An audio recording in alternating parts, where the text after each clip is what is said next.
Chapter 1238. In order to prevent future troubles and to create a harmonious environment for future generations, Yang Qindong wanted there to be only one nation and one nation in this world.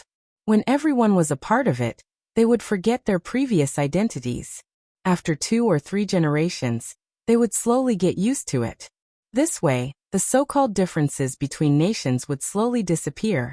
Of course, in order to achieve this, there must be a prerequisite. The farmers must have their own land, the merchants must have their own products, and the workers must have their own strength. All in all, everyone would have food to eat, everyone would have work to do, and everyone would be able to live a better life through their own efforts.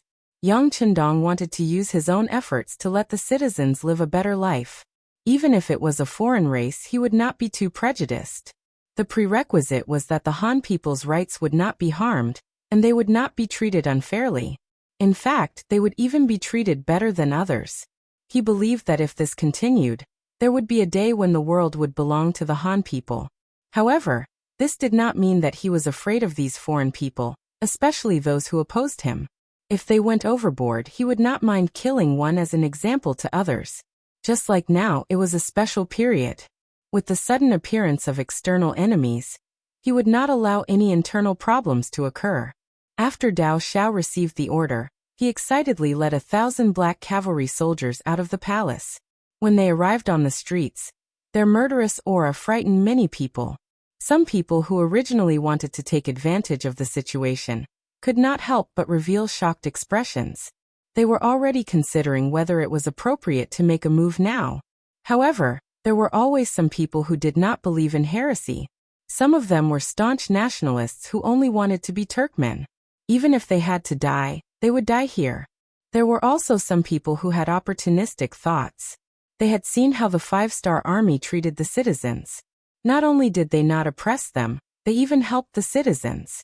This was something that they had never seen before. Because of this, these people did not believe that the previously benevolent 5-star army would suddenly turn hostile. When these two types of people gathered together, they decisively made their move when they saw the black cavalry passing through the streets in an orderly manner to restore order and security in the city. They rushed towards the black cavalry with sticks and some iron weapons. They were challenging the dignity of the 5-star army and challenging Yang Qindong's bottom line. Stop. Anyone who comes within 10 meters will be killed. The awe-inspiring Blade Hell did not immediately give the order to kill. Instead, he gave the enemy a chance to retreat. However, such kindness was seen as weakness by some people. Some of the red-eyed people ignored Dao Xiao's warning and continued to charge forward. There were even some people shooting arrows in the dark. Obviously, they wanted to muddy the waters and fish in troubled waters to reap the benefits. Arrows pierced through the air and landed in the midst of the black cavalry. Some of the arrows even hit the bodies of the Black Knight Dragon Guards, but they were all blocked by the black armor made of fine iron that had extremely strong defensive properties. There were still people charging forward and shooting arrows. At this moment, anger flashed across Dao Xiao's face. He spat out a word, "Kill." The black cavalry, who had long been enraged and could not wait any longer, immediately drew their bows and arrows and launched a counterattack at the targets in their eyes. A series of arrows were reflected and dozens of shouts came from the darkness. Those were the people who wanted to shoot arrows. Cries of agony rang out on the streets. Over 60 bandits with various weapons had been shot by arrows, and there were still some who had not died. At this moment, loud cries of pain came from their mouths. The black cavalry retaliated. The moment they attacked, it was like a thunderbolt. They did not have the slightest intention of holding back. This scene frightened many people. Human nature was often like this. The more you retreated, the more they would think that you were weak and easy to bully. They would then become even more vicious and act like an evil person. On the other hand, once you acted tough, they would feel fear from the bottom of their hearts. At this time, they would become docile sheep, waiting to be slaughtered and dealt with. The black cavalry's sudden counterattack obviously had the effect of the latter. In an instant, many people shut their mouths. Many people in the dark put down their weapons. They were shocked and frightened by such a decisive action. Patrol the streets in groups of 50. If there are similar cases, kill. Dao Zhao's eyes did not show any signs of weakness. He knew that blindly killing would not solve the problem. However, there were times when showing off one's fists was very effective. Just like now. Everyone was looking at him in shock. The murderous aura that he had felt before had subconsciously lessened. This was the benefit of killing to stop killing. After the order was given, groups of black cavalry instantly went far away and headed to other nearby streets. To be able to become the capital of Tulyafan, the city was not small. The places that they needed to patrol were also very wide. Dao Xiao did not leave. Instead, he stayed with a group of 50 people. Behind them were the Mongolian cavalry and some Tulyafan youths who had volunteered to join the 5-star army. They were busy clearing the streets. It was just like how there had been traitors in China. There were people who lowered their heads to the strong everywhere. Although these people did not have any backbone, wasn't this what Yang Chendong needed? The appearance of the second group of black cavalry instantly suppressed the chaos in Tulyafan's capital. Occasionally, there were some who managed to escape. However, at this moment, they could only hide in dark corners and did not dare to do anything. After the internal problems were dealt with, the next step was to deal with the external enemies. Very soon, a piece of news reached Yang Chendong's ears. Apart from the 20,000 Walla cavalry that was personally led by Yes Hen, there were 60,000 cavalry that belonged to the Kazakh Khanate. Of course, Yang Chendong was not unfamiliar with the Kazakh Khanate. After all, this was the next place that he wanted to conquer.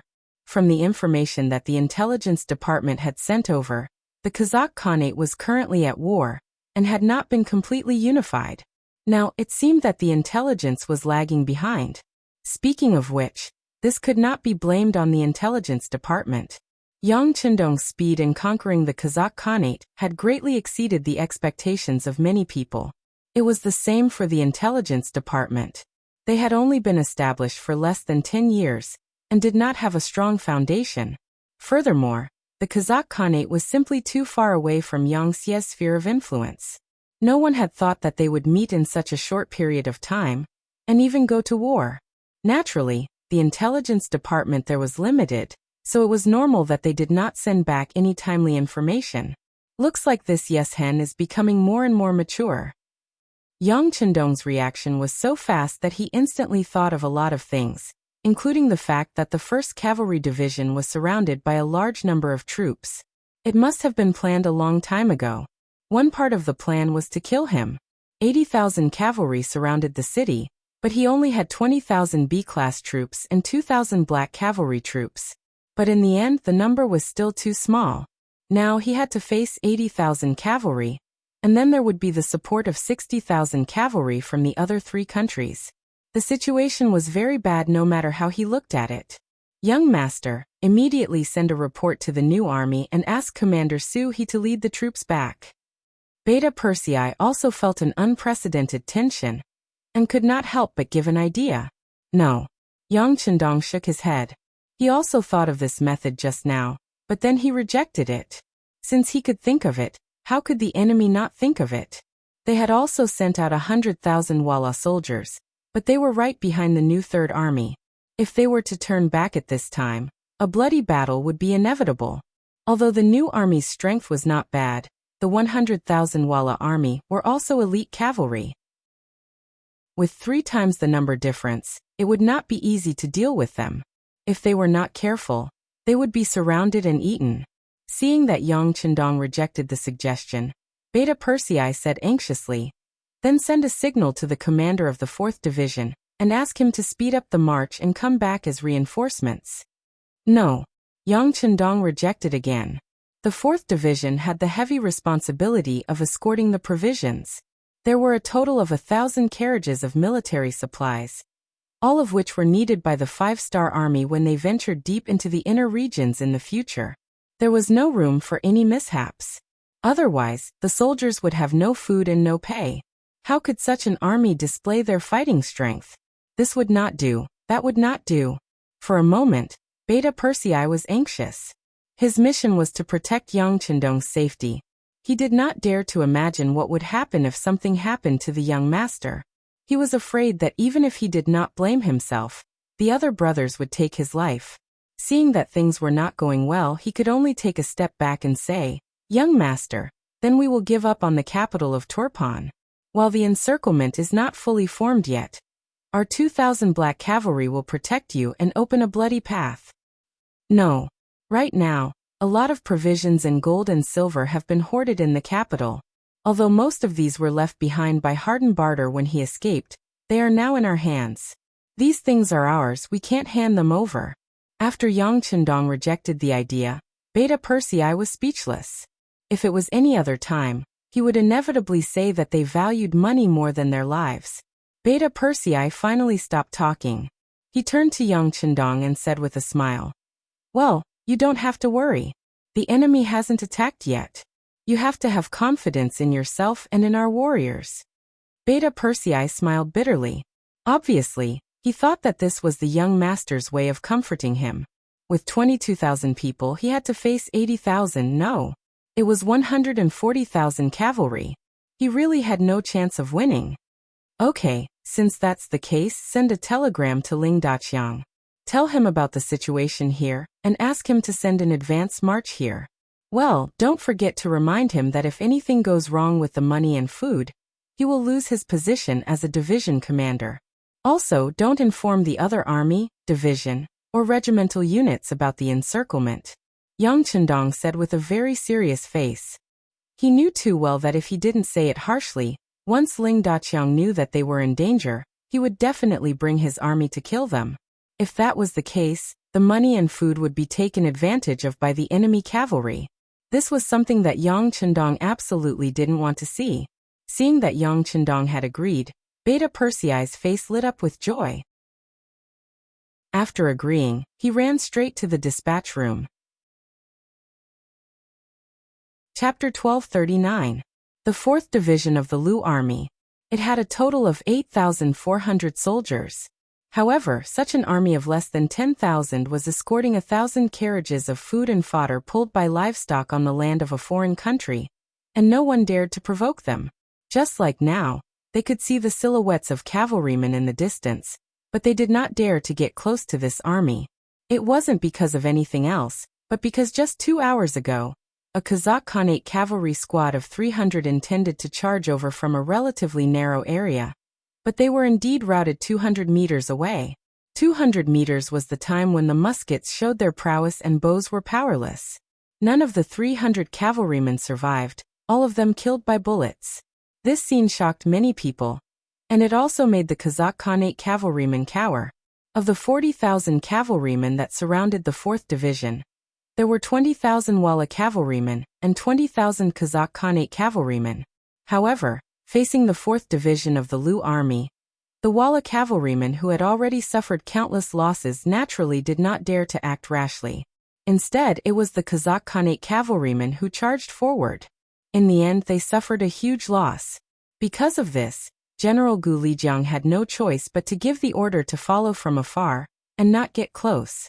The blood of the 300 corpses had not dried up yet, and with this as an example, no one dared to take the initiative to approach. This allowed the 4th Division of the Lu Army to proceed forward safely. When General Gu Lijiang saw this scene, he was furious. He went to find the general of the Walla cavalrymen, the deputy general that Yeshen trusted a lot, Chao Lu. "General Chao Lu, the 5-star army's muskets are so powerful. What's the point of us following them?" This was what Gu Lijiang could not understand. Since they could not get close, what were the 40,000 people doing here? To watch the show? If he knew this would happen, he would have followed the army to attack Turpan. That way, the siege would be faster. Compared to Gu Lijiang's dissatisfaction and impatience, Chao Lu's face was calm and unhurried. "General Gu Lijiang, there's no need to be anxious. Since the leader asked us to come here, he naturally has his reasons. Don't worry, we will be needed soon." Chao Lu was right. At this moment, the temporary headquarters of the 4th Division was indeed in an uproar. Beta Persei had sent a telegram. When he found out that Turpan City was surrounded by a large number of troops, and that Yang Chendong only had 20,000 Mongolian cavalry besides the 2,000 black cavalry, De Chong was shocked.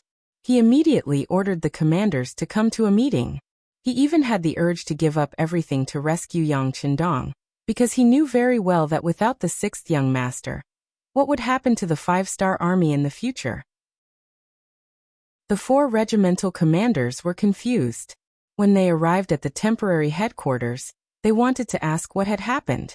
However, when they saw Division Commander De Chong's face, which was as dark as the night, they didn't dare to ask. Instead, their gazes landed on a telegram beside the table. Out of curiosity, the first commander, Gao Xiang, reached out and took the telegram. He originally thought that it wasn't important, otherwise it wouldn't have been thrown here. But when he read the contents of the telegram, his eyes widened and his breathing became heavy. "Sir, my 1st regiment requests to go to battle." "What's going on?" The other 3 regiment commanders also walked over in succession, surprised by Regiment Commander Gao Xiang's reaction. However, when they all saw the contents of the telegram, they all had the same reaction. 2nd Regiment Commander He Wan, 3rd Regiment Commander Lu Zheng, and 4th Regiment Commander Yi Xingfeng all shouted in unison. "Division Commander, our 2nd Regiment, 3rd Regiment, 4th Regiment, requests for battle." "All of you shut up." Ling Dechong was very satisfied with his subordinates' performance, but he immediately stopped them. Now that the 6th young master is in danger, even if he requests to go to battle, it won't be your turn. "I've thought about it, I'll personally lead the team." When he said that he would personally lead the team, the 4 commanders were first stunned. Then they all objected in unison. "No. Why not?" Ling Dechong had already thought of this result, but at this moment, he had already made up his mind. Even if he had to risk being punished, he wouldn't change his mind. "It just won't do." The 6th young master once said that unless it's necessary, a division-level leader can't personally go to the battlefield. Although the situation is dangerous now, there's no need for you to personally lead the team. The 1st commander, Gao Xiang, was the first to come up with a reason to object. Compared to the other commanders, Gao Xiang, as the 1st commander, was undoubtedly the strongest. He was also someone who had been recognized by Yang Qindong, just like the other commanders who could only address Yang Qindong as Bugnam of Gojoseon, but he could already be called the 6th young master. This change in address represented a difference in status. "Yes, now is not the time for the survival of the 4th Division Lu, so you can't personally lead the troops." The other 3 commanders also expressed their opinions. On one hand, everyone was indeed concerned about Ling Dechong's safety, but the most important thing was that they wanted to snatch this job. Once he was going to lead the team, they naturally wouldn't have a chance. Ling Dechong was naturally aware of the thoughts of the 4 commanders under him. However, he didn't point it out. Instead, he said, "I've made up my mind, so you don't have to persuade me anymore. Of course, I still need an assistant. Which of the 4 of you is willing to go with me?" Ling Dechong had his own ideas. In the telegram, Yang Qindong said that he couldn't lose the provisions. Otherwise, he wouldn't be able to be a division commander anymore. However, he didn't say that he couldn't lead the troops to save people. He took advantage of this loophole and decided to personally lead the troops. This also represented his respect and protection for Yang Qindong. Originally, the 4 commanders wanted to continue persuading Ling Dechong to let go. But now, the moment he said that he still needed an assistant, the mentality of the 4 commanders immediately changed. Even if they couldn't be the main commander, it was still an extremely honorable thing to be the assistant commander. At that moment, the 4 commanders immediately started fighting for this position. They went back and forth, talking about their own advantages and the opponent's disadvantages. It was very lively. Yang Qindong was in Torpon City, which had already been surrounded. It was extremely urgent, so Ling Dechong didn't want to listen to the commanders below continue fighting. He immediately shouted loudly, "Enough, don't say any more. How about this? I'll pick the generals. First commander, Gao Xiang." Here. When his name was called, Gao Xiang was full of energy. He was very happy, thinking that his division commander really thought the most highly of him. Gao Xiang's strength is outstanding and he does things with ease. He will replace this division commander and continue to escort the provisions to Torpon City. 2nd Regiment will cooperate with him. 3rd and 4th Regiments will follow me to Torpon City to resolve the situation. Ling Dechang was very clear that if these people continued to argue, there would never be a result. He might as well give the order himself. Gao Xiang, who had been called out, had a happy expression. When he heard that his strength was outstanding and he did things with ease, his face bloomed into a smile. However, the next words made him freeze on the spot, as if he was struck by lightning. This shouldn't be like this, right? Didn't he already call out his name? 2nd Regiment Commander, Yuan also had an ugly expression. He didn't think that he would be left behind. His expression was bitter. Some people were happy, while others were sad. 3rd Regiment Commander Lu Zheng and 4th Regiment Commander Yi Xingfeng's faces were bright. If possible, they wanted to kiss Ling Dechang's face right now to express their excitement. Since the order had been given, naturally it couldn't be changed. Seeing that the 3rd and 4th Regiment commanders had gone to gather the troops, Ling Dechang looked at Gao Xiang and he won and said, "The two of you were left behind because I have high hopes for you. There's only one request. Even if the troops are small, the supplies are not lacking. In order to ensure the completion of the mission, I'll allow you to reach Turpan City a little later. However, the supplies cannot be lacking. Otherwise, you can just wait to become ordinary soldiers." This was the meaning of going all the way. No matter how unwilling Gao Xiang and Hewen were, they had to agree and do their best. Even if the number of troops was small, the mission was still to ensure quality and quantity. Just as the order was given, the 3rd and 4th regiments had already gathered. Every soldier brought 3 sets of ammunition to ensure that they had enough when facing the enemy. With Ling Dechang's order, the 3rd and 4th regiments, as well as the guards of the division headquarters, walked out of the 4th regiment's troops and headed towards Turpan City. At this time, under Turpan City, the 60,000 Kazakh cavalry had already surrounded the city. Kelly finally heaved a sigh of relief. He had long heard that King Wunan of Damyang had a very elite black guard by his side. Their equipment was excellent, and their combat strength was unparalleled. If such an army suddenly charged out of the city, he really didn't have absolute confidence in stopping them. Now that the city was surrounded, the Black Guard still hadn't appeared. This made Kelly overjoyed. At the same time, he laughed heartily at the leader of the Wara, Yeshen, and said, "Great, Bugnam of Gojoseon has already lost his last chance to escape. According to the Han people, he's now a turtle in a jar. Next, he's at our mercy." Yeshen was also very happy. After planning for such a long time, the Kazakh cavalry that was arranged as a backup plan was finally used, and they also blocked Yang Qindong in the city, which made them see a bright future. Yeshen firmly believed that as long as Yang Qindong died, no one in the Great Ming army would be his opponent. At that time, it would be time for him to dominate. Previously, he could severely injure the Great Ming Emperor Zhu Qizhen. If Yang Qindong hadn't appeared, he could have even captured him alive. He believed that he could do the same in the future. The two of them were in a very good mood. At this moment, they should be drinking horse milk and eating mutton. However, before they saw Yang Qindong's head, they suppressed their excitement and sat together to discuss what to do next. Chapter 1240. Encirclement was not the same as annihilation. As the capital of Tulyafin, the walls of Tulyafin were not short, and they were very sturdy.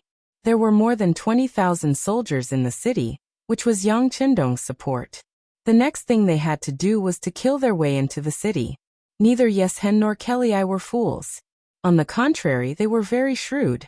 They knew very well that they had brought cavalry this time. They were not afraid of anyone charging on the grasslands, but attacking a strong city was not something they were used to. Let's wait for a while. Hardenbarter wants to take back the capital the most. Among the 20,000 troops he brought, there are 10,000 infantrymen. It's best to leave the siege to him. After some discussion, the two decided to wait. The situation on the battlefield was in front of everyone. Yang Qindong would not have any reinforcements in the short term. The closest to Tulyafin was the new army that had just left the city 2 days ago. But if they dared to return, the 100,000 Wala army behind them would tell them the serious consequences of doing so. The second was the 4th Lu Division, but it would take them 10 days to get here. With this time, they would be able to launch a fierce attack on Tulyafin. Compared to the reinforcements, the armies of the other 3 countries had already set off. Especially the 20,000 soldiers of Tulyafin. Because they were the closest, they could arrive at noon tomorrow. It would only take half a day, so they could afford to wait. Both Yeshen and Kelly were too smart. They were afraid that they would lose their strength in the siege. But sometimes being too smart was not a good thing. Otherwise, there would not be the saying of being too smart for your own good. What they didn't know was that by not attacking immediately, Yang Chendong would have ample time to prepare for battle, which was very important in a siege battle. Like the enemies besieging the city, Yang Chendong's subordinates were also cavalry. They were also not good at defending a city. When Beta Persei finished sending the telegram and returned to Yang Chendong, he ordered people to open the treasury of the palace and take out all the silver inside. Take out the silver? All of them? Beta Persei asked, puzzled. He didn't understand. They were already surrounded, so what was the point of taking out the silver? Yes, all of them. Yang Chendong nodded heavily. This time, he wanted to see how powerful money was. With the order given, 2,000 Mongol cavalry and 500 black cavalry headed straight for the palace treasury. The treasury was opened, and a small mountain of silver appeared in front of everyone. With so much silver suddenly placed in front of them, many of the Mongol cavalry felt dizzy. All of them would never be able to earn so much silver, even if they were poor their entire lives. At that moment, their greedy gazes were fixed on the pile of silver. All right, have you seen enough? Once you've seen enough, move the silver, Beta Persei shouted.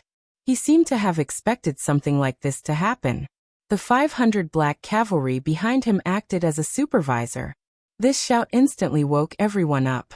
Only then did everyone remember that there were still Azura's soldiers watching from the side. Thinking about how terrifying the black cavalry was on the battlefield, the 2,000 Mongol cavalry suppressed the excitement and greed in their hearts. One by one, they orderly placed the stacks of silver into the bags and carried them out of the treasury. Beta Persei personally went to supervise the distribution of the silver. Ba Daojiang, the deputy commander of the Black Cavalry 1st Platoon, led 200 black cavalry soldiers. They held gongs and walked on the streets.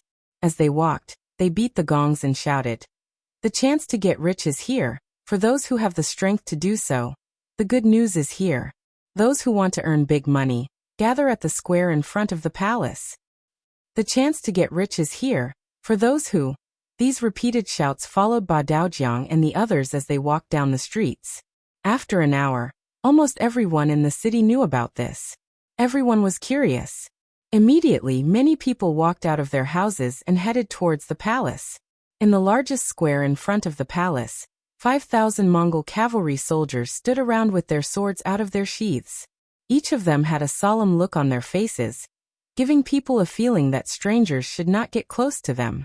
But no matter how strong the pressure was, it still could not stop everyone from approaching the square. It was not for any other reason, but because at this time, the square was piled up with all kinds of silver. When Beta Persei was moving the silver, he roughly calculated that there was about 2 million silver in cash. From this, it seemed that King Hardenbarter left in a hurry this time. He had no choice but to leave behind so many treasures. More than 2 million silver. If it was written as a banknote of 100,000 silver, it was really nothing. Most people only saw it as a number. But now, all of them had been replaced with cash. The impact it gave off was so strong that it couldn't be mentioned in the same breath. Yang Chendong came to the square under the escort of Longwei's 1st Platoon Captain Xiu Vi. He saw the sea of people and the greedy gazes with red eyes. This result made Yang Chendong smile with satisfaction. Although the result had not been announced yet, Yang Chendong already had enough confidence because he believed in the power of money. Everyone quiet down. Yang Chendong's chi sank into his dantian. At the same time, he raised his hands and then pressed them down. Just this one action caused the originally lively square to become completely silent. Yang Chendong was very satisfied with everyone's cooperation. Riding on the white dragon, he had a warm smile on his face. His eyes wandered around the crowd, and his voice rang out again. "Hello everyone, I am King Wunan of Damyang, and also the Heaven Khan of the Grassland." When his voice fell, the square was still silent. If it had been another occasion in Yang Xie's territory, the shouts of "Long live Bugnam of Gojoseon" and "Long live the Heaven Khan" would have shaken the heavens. Yang Chendong, who was already prepared, was not disappointed at all. After introducing himself, he continued to speak loudly. I believe many of you already know that Turpan City has been surrounded. The people surrounding us are your former masters, the Turpan army, as well as the nearby Yilabali army, the Yarkyang army, the Wala army, and the Kazakh army. There are about 140,000 of them. Shu. When he finished speaking, many people in the square were shocked. Although some of them knew that the city had been surrounded, they were not very clear about who the enemy was and how many of them there were. However, when they heard Yang Chendong speak in such detail, some of the braver people's faces changed drastically. There were also some citizens who were worried about the Turpan kingdom. Smiles appeared on their faces. They could finally be their own people again. There were all kinds of expressions and all kinds of thoughts. This was not beyond Yang Chendong's expectations. He had just occupied Turpan not long ago, so he didn't have much contact with the locals. The migration work had just finished in 8 Mile City, so the news had not spread to Turpan yet. It was obviously impossible for the locals to have any good impression of him. It was because he knew that it was impossible that Yang Chendong did not think of using a few words to convince them to work for him. What he really relied on was money. There are 140,000 enemies outside, and we only have 20,000 cavalry in the city. The difference is nearly 7 times.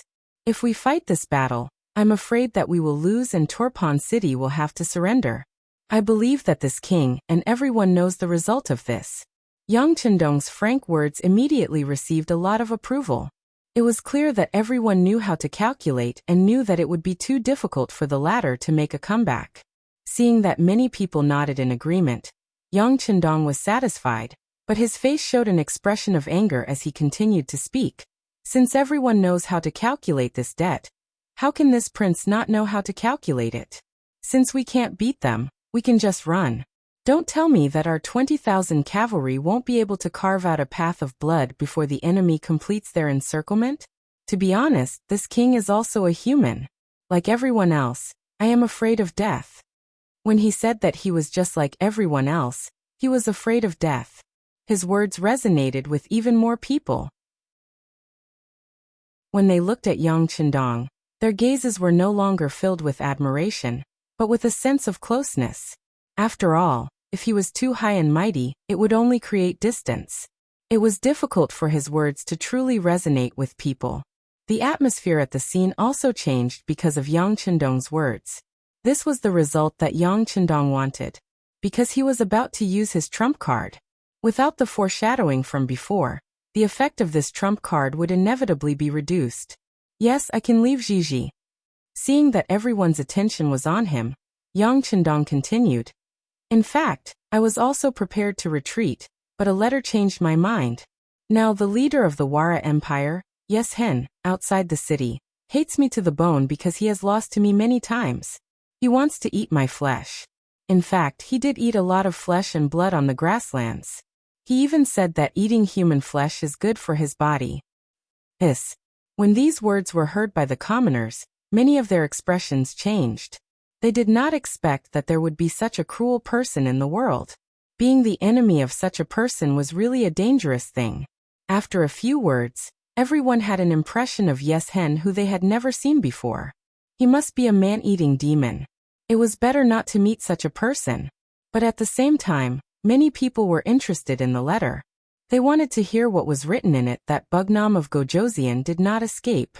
Of course, the reason why everyone believed Yang Chendong's side of the story was because Yeshen's Wara Empire had been active in the north of Turpan many times. He was not only fierce but also cruel. Anyway, as a former enemy, there were no good rumors about him. It was precisely because Yang Chendong understood this that he boldly thought of such a killing move this time. Chapter 1241. First, he explained the actual situation, announcing the number of enemies outside, treating everyone with sincerity. Next, he said that he was also afraid of death, trying to get closer to everyone, judging them by his own standards. Finally, he mentioned Yeshen's savagery to show everyone. Finally, in the end, he used his trump card. Yang Chendong's face was filled with anger and grief. I believe that many of you are curious as to why this king hasn't left, right? Alright, this is the letter. He suddenly raised his right hand, and a piece of paper appeared in front of everyone's eyes. When everyone's gazes were focused on him, Yang Chendong took the letter and immediately read it out loud. My enemy, Bugnam of Gojoseon. I didn't think that you would finally be surrounded by me. Haha, do you know that I've never been in such a good mood? Oh, you must be very sad, very angry. But what can you do? Right now, I represent the Five Forces Alliance, with 7 times your military strength. I don't believe that you can make a comeback this time. Oh, that's right, you might be thinking of escaping. That's right, with your 20,000 cavalry, you do have the ability to do so. But don't forget, aren't you the self-proclaimed Heaven Khan, the self-proclaimed savior of the world, treating the common people extremely well? If you dare to escape this time, will you? Once my army enters the city, I will immediately slaughter everyone in the city. At that time, whether it's the elderly or the children, whether it's men or women, not a single one will be left alive. And these people's deaths are all because you fled in fear of the enemy. These mistakes will all be placed on your shoulders. This chief will also announce to the world that these people died because they submitted to you and weren't protected by you. Haha, isn't that fun? How about it? Do you still dare to run? If you run, I'll kill you. I won't go back on my word. Yang Chendong read the letter out loud, word by word. Your eternal enemy Yeshen has left a letter. Yang Chendong raised his head and looked forward after the last sentence was uttered by him. At this moment, the entire square was filled with tens of thousands of citizens. However, it was so quiet that one could hear a pin drop. Everyone was dumbfounded. They did not expect Yeshen to want to kill them. He wanted to massacre the entire city. Something completely unexpected happened. Yang Chendong took out a second letter under everyone's watchful eyes. Everyone after this prince received the news. I also sent a letter to Yeshen. I explained to him that I may have taken over Torpon City, but not only did the people here refuse to submit to me, they even hate me to the core. Therefore, using you to threaten this prince is useless. But I didn't expect that he didn't believe me at all. Instead, he sent me a second letter. I'll read it to everyone now. My enemy, Bugnam of Gojoseon, are you afraid? Do you think I will believe you? Let me tell you, the more you disassociate yourself from these lowly citizens, the more I believe that they are your people. Therefore, don't try to make me believe your words. Oh, right, do you know why this leader didn't attack the city immediately? Haha, I'm waiting. I'm waiting for the Torpon army to appear, so that they can attack the city first. I want to watch their army kill their own people. Don't worry, they will definitely listen because 4 out of the 5 countries support this move. They have no choice. I'm sure it will be very interesting. Just wait, after killing these people, you Bugnam of Gojoseon won't be any better. Just wait for me to take your head and eat your heart and lungs. Huh. After the second letter was read, the entire square fell into a deathly silence. It was obvious that everyone was shocked by the contents of the letter at this moment. This cruel leader of the Walla actually wanted the Torpon army to slaughter them. This caused everyone's hopes of being rescued to sink to the bottom of their bones. At this moment, not only did they not hope for the Torpon army to appear, they were even afraid that they would appear in front of them. When the 2 letters were read, the reaction of the citizens was to the satisfaction of Yang Chendong. Following that, he wanted to make a request. Everyone, since this place has already been occupied by our 5-star army, the citizens here are our people. Whether you admit it or not, this prince thinks so. If you want me to abandon my people and just run away, this prince cannot do it. Therefore, I've decided to stay here and fight against the enemy with you. To tell you the truth, this prince's army is currently heading towards Torpon City.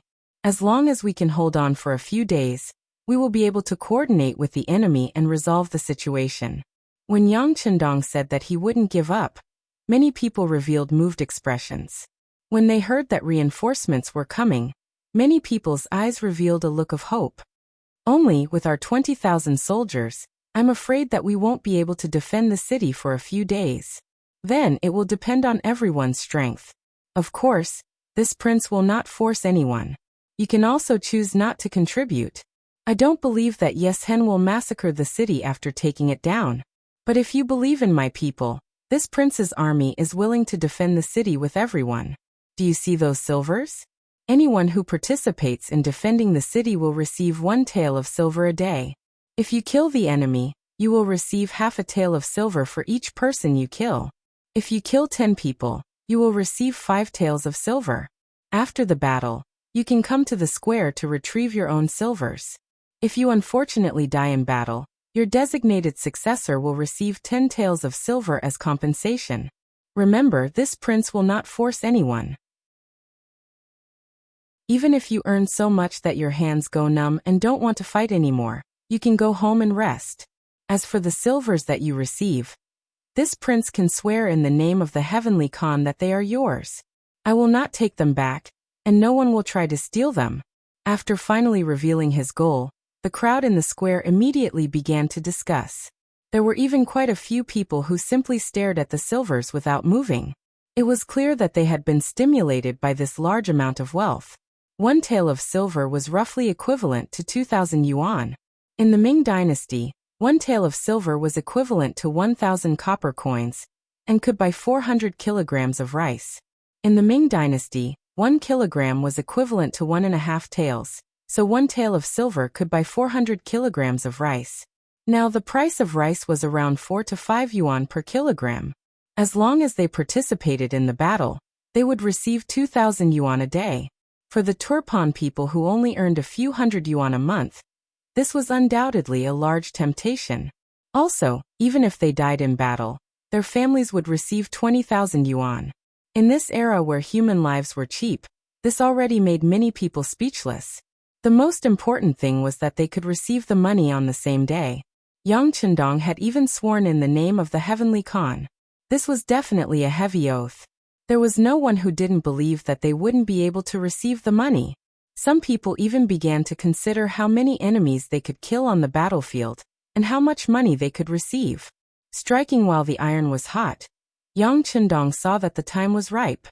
He pointed to the west side of the square where there were several dozen desks and said, "Do you see that? That is the registration area. If you want to participate in the city defense battle, you can go there and receive your weapons and identity medallions. Then you can register your information so that you can receive the fruits of your labor." When Yang Chendong's words fell, many people were moved, but no one took the initiative to step forward. It was clear that although the temptation of the silvers was great, their lives were more important. Everyone wanted to take a look. In this regard, Yang Chendong didn't care. He firmly believed that there would be people who would step forward. As long as there was a first, there would soon be a second and a third, until the supply couldn't meet the demand. Not to mention that he was already prepared. When he saw that many people were only moved but didn't take action, Yang Chendong's gaze swept to the east. The captain of the Black Cavalry, Peng Yu, nodded lightly and quietly turned to leave. Less than half an hour after Peng Yu disappeared, there was suddenly a commotion in the crowd. "We're here to sign up. I'm signing up too. And me." In a short period of time, about 50 young citizens of Turpan City walked out from the crowd one after another. With someone taking the lead, more and more young people began to sign up. When Yang Chendong saw this scene, he couldn't help but let out a long sigh of relief. He thought to himself, "Great matter is done." The first 50 people who signed up were naturally found by Peng Yu. He had already received Yang Chendong's orders, and spent money to find dozens of young people from Tulyafan City who had a good impression of the 5-star army, and let them act out such a show. It was said that everything was difficult at the beginning. As long as the beginning was good, Yang Chendong insisted that these young people would definitely give him a surprise. The registration was still ongoing. Yang Chendong had already left with most of the Black Cavalry. The remaining matters here would be handed over to the 2 captains, Qiu Vi and Dao Xiao, who would take turns to guard the silvers in the square. In November in Tulyafan, snow fell from the sky. Yang Chendong rode on the White Dragon, and led the Black Cavalry towards the palace.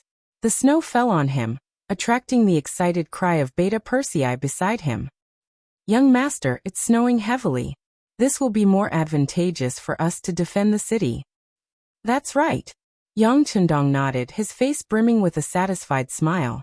Seeing that Yang Chendong was in a good mood, Beta Persei quickly asked with a learning attitude, "Young master, those 2 letters are probably fake, right?" Oh, of course they're fake. Although that Yes Hen is brutal, he wouldn't go as far as to massacre the entire city.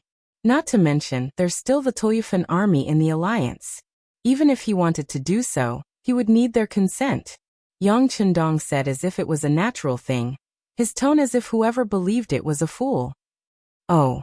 Being looked down upon by the young master, Beta Persei's face flashed with embarrassment. But on the other hand, what kind of person was the young master? How could he guess his whimsical thoughts? At that moment, he thought that everything was logical. But because he knew that the letters were fake, he said worriedly, "Young master, a fake is a fake. If someone were to expose it, then..." Chapter 1242. Then what? Yang Chendong glanced at Beta Persei and asked, "What if they want to rebel?" "Haha, don't worry, they won't. As long as they take our money, they are our people. They will never betray us again." "They won't betray us if they take the money?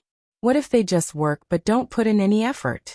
Wouldn't it be better if they took the money and didn't have to take any risks?" Beta Persei looked at this problem from the most ordinary point of view.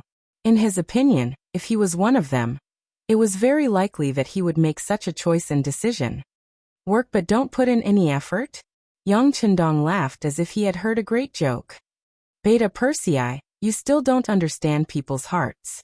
Come, young master, let me tell you, people are kind, but they are also jealous. Many people are kind to you because you are not much stronger than them. If one day you are too much stronger than them, kindness will turn into jealousy. At that time, they will scheme against you." Beta Persei was confused when he heard these words. He didn't understand what this matter had to do with the jealousy of people. Seeing that Beta Persei still didn't understand what he meant, Yang Chendong had to explain further. "Do you think most of them really believe those 2 letters? That's just an excuse to give them more reasons to take the money. Many of them even think that while they are taking the money we give them, they are thinking of ways to help the coalition army break through Turpan. This way, they can get benefits without becoming a sinner in Turpan's history." Ah. Beta Persei's expression changed when he heard this analysis. He was about to ask what to do, but then he saw Yang Chendong's confident expression, and thought that even if the young master knew about it, he would still do it. It could only mean that he had already thought of a countermeasure. Sure enough, Yang Chendong's next words made Beta Persei's heart, which was already hanging high, fall back into his stomach in an instant. "But do they really think that the money is so easy to take? We can give them the money, or we can take it back. There is only one condition, and that is that we are still in charge of this place. If the enemy really comes in, do you think Harden Barter will not take back the money? This is what he and his father have painstakingly accumulated for many years." Young Heir didn't say anything immediately. Instead, he seriously considered the pros and cons of the situation. Then he patted his horse and said, "That's right. Once the Turpan army enters the city, they will definitely take back the silver. However, the people who have already taken the silver will definitely not agree. Thus a conflict will arise." "Yes." Yang Chendong looked at Beta Persei and nodded, looking like a child who can be taught. "But this is not enough. We have to make them take this seriously, so we have to do another thing in a few days. When the time comes, you will." Beta Persei listened carefully. After a while he laughed. "Young master, I understand what to do. Just watch, ha-ha." "Ha-ha." Yang Chendong's laughter also spread out in the snow, drifting far, far away. Outside Turpan, a new day had already arrived. By noon, the 20,000 soldiers of the Tuyufan kingdom had already arrived outside the western city gates. Leading the army was another fierce general of the country, Zhengzhou. In the army of 20,000, there were 10,000 cavalry and 10,000 infantry. Along with the army were many ladders, catapults, and other things. As soon as Zhengzhou arrived, he met up with Yexian and Kelii. After some discussion, the 3 of them decided to launch an attack on Turpan city immediately. "Two sirs, with my understanding of Turpan, The west gate is undoubtedly the best place to attack. Behind here is our hinterland. Usually there are very few people who can pose a threat to it. As long as the catapults continue to smash down, it is very likely that it will be heavily damaged and give our infantry a chance to rush up the tower. Of course, the other 3 gates will also be attacked at the same time. Or at least it will be a feint. There are not many 5-star army in the city, so we have to split up their forces and create a better opportunity to attack the city. Zhengzhou concluded. Yeshen and Kelly looked at each other and nodded at the same time. Okay, the west gate will be handed over to General Zhengzhou. We will take care of the other cities. Don't worry, as long as there is a chance, we will attack for real. That's great. It's already late. After we rest and prepare, we will attack the city tomorrow. In order to be in a better state and strive to take down Turpan in one go, Zhengzhou decided to go back and discuss the arrangements of the troops. He wanted to enter the city in one go. It was always the darkest before dawn. Regarding the arrival of the 20,000 Turpan reinforcements at noon, it could be seen clearly from the top of the tower. They did not attack, but instead began to prepare in an orderly manner. Things like catapults and ladders had already filled a large area. With the war coming, Yang Chendong called for a military meeting with the generals of the Mongol tribes under the command of Sun Song. They arranged for the defense of the 4 cities.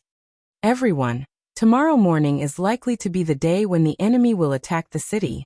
I want you to be 100% alert. No matter what, we can only win tomorrow's battle. We have to suppress all the enemies under the city, so that they can't go up the tower. For this, even if we have to sacrifice a lot, it will be worth it. This is very important for the morale of the army. This is also very important for whether we can defend Turpan in the future. Don't worry, Heavenly Khan, we will do our best. The generals of the tribes stood up one by one and swore.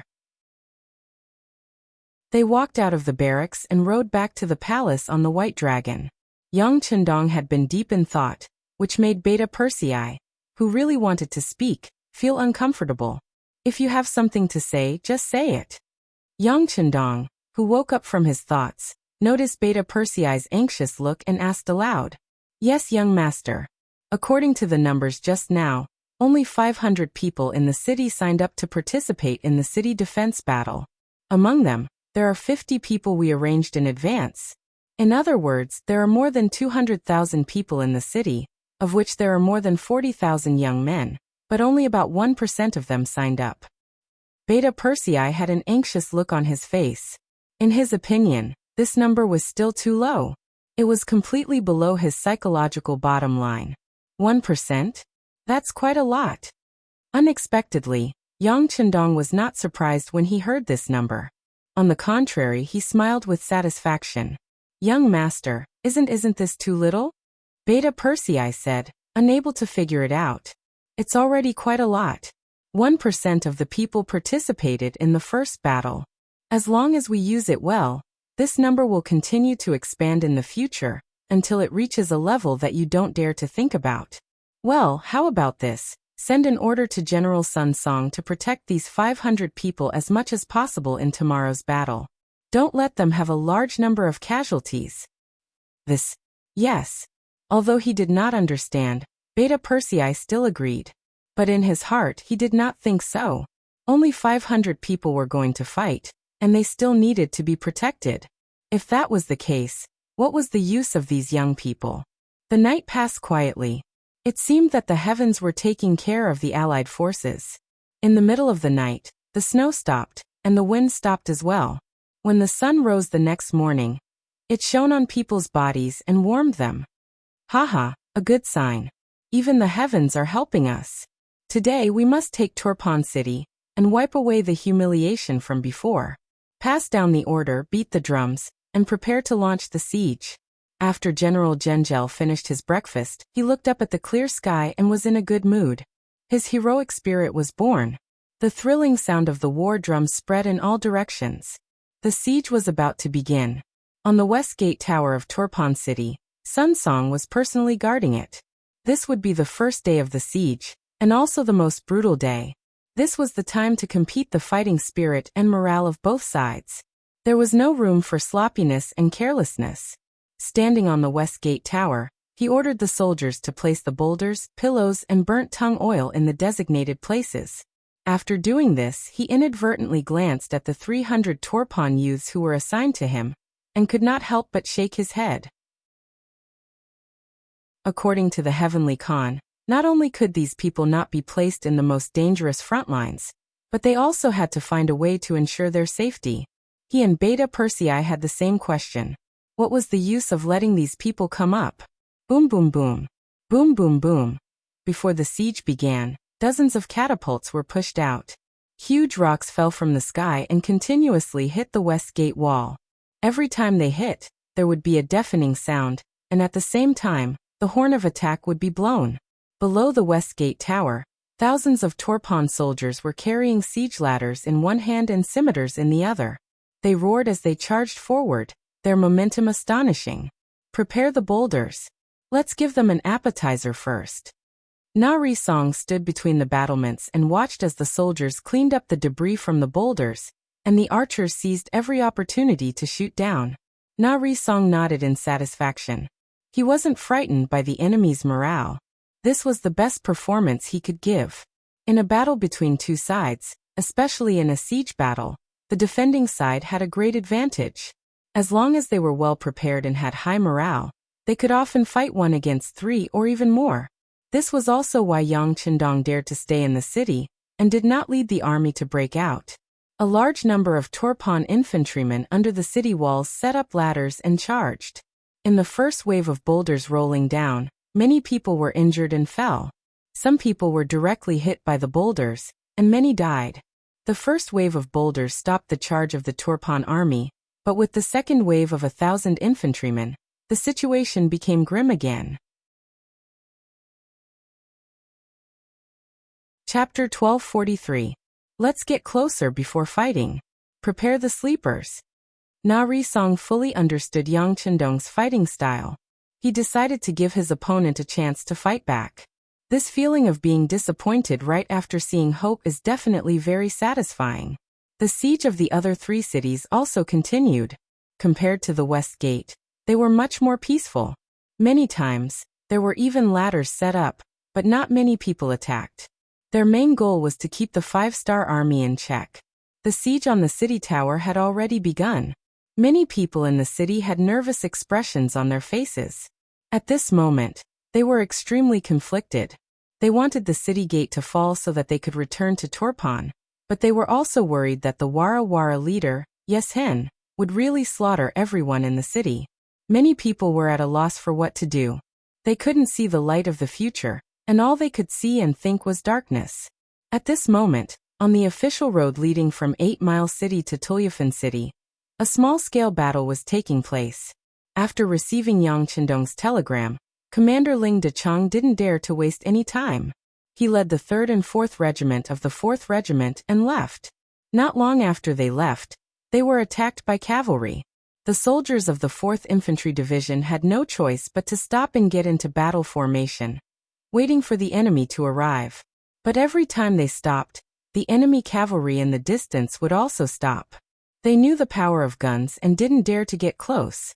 Their goal was to slow down the speed of the army. It was snowing heavily, and bicycles could not pass through many places.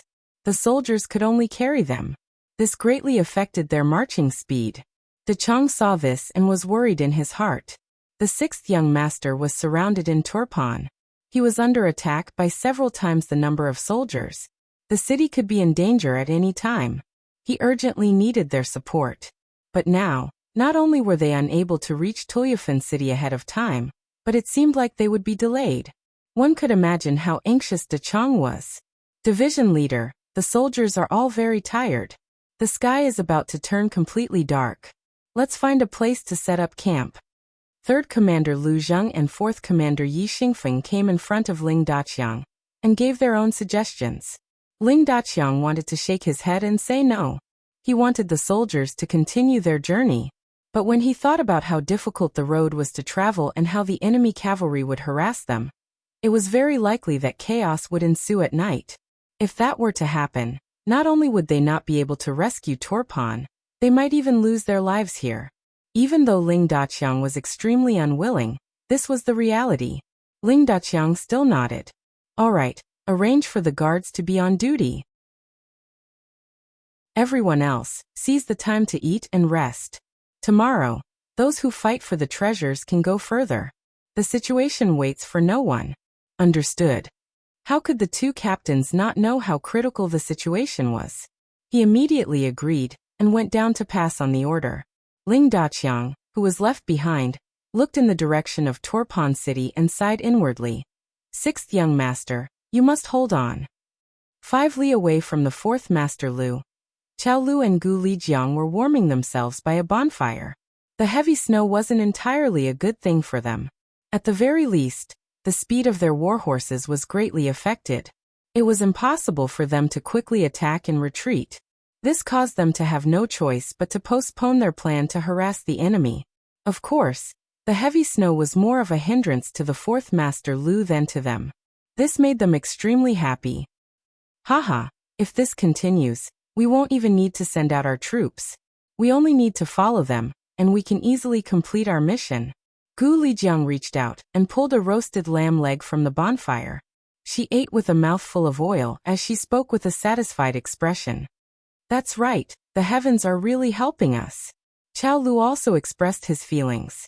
But when he thought of the previous defeats, he still spoke with a cautious tone. If there is a chance, we should still harass the enemy. No matter what, the longer we delay them, the greater our chances of victory. Haha, don't worry. With our Kazakh cavalry taking action, taking down Turpan City is just a matter of time. Perhaps they have already taken down the city and good news is coming to us? In comparison, Gu Lijiang was much more optimistic. Without truly fighting with the 5-star army, it was impossible to understand how powerful they were. Turpan City. After a day of attacking and defending, the sky also turned dark. The night was simply too cold, greatly hindering the soldiers' performance.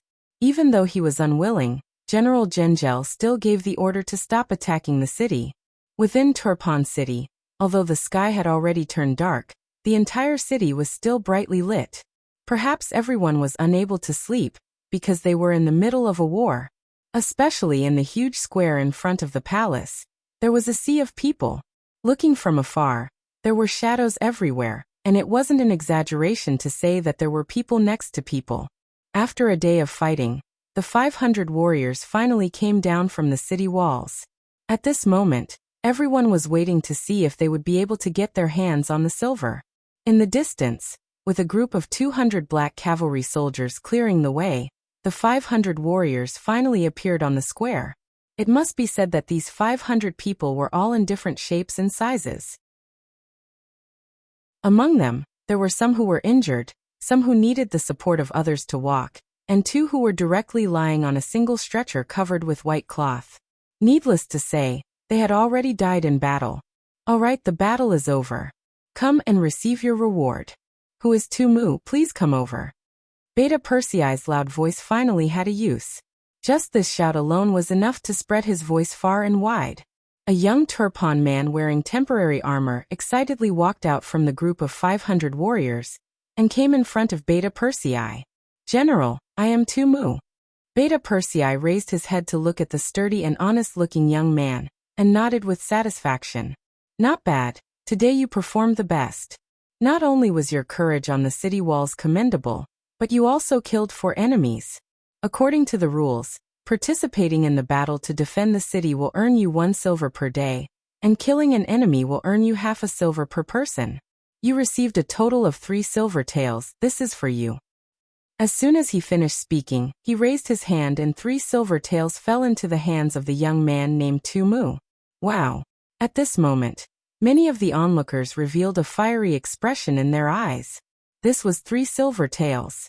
For many ordinary people, even if they lived frugally for a year, it would still be enough to cover their expenses. Holding such a huge sum of money, Tumu's face was filled with excitement. Since he was young, his family was poor and he didn't have the ability to learn any skills, let alone study. Usually he just did some manual labor. Although he worked very hard, he only earned a few copper coins a day. In a year, he might not even earn 3 silver taels. Now that he received this in just 1 day, of course he was excited. thinking that with this money he could let his parents, brother, and sister live a better life and buy a few new sets of clothes. He was even more excited. He could even imagine what kind of earth-shaking changes would happen to his family with this money. With a face full of smiles, he only came back to his senses when Beta Persei's voice echoed in his ears again. This money is yours.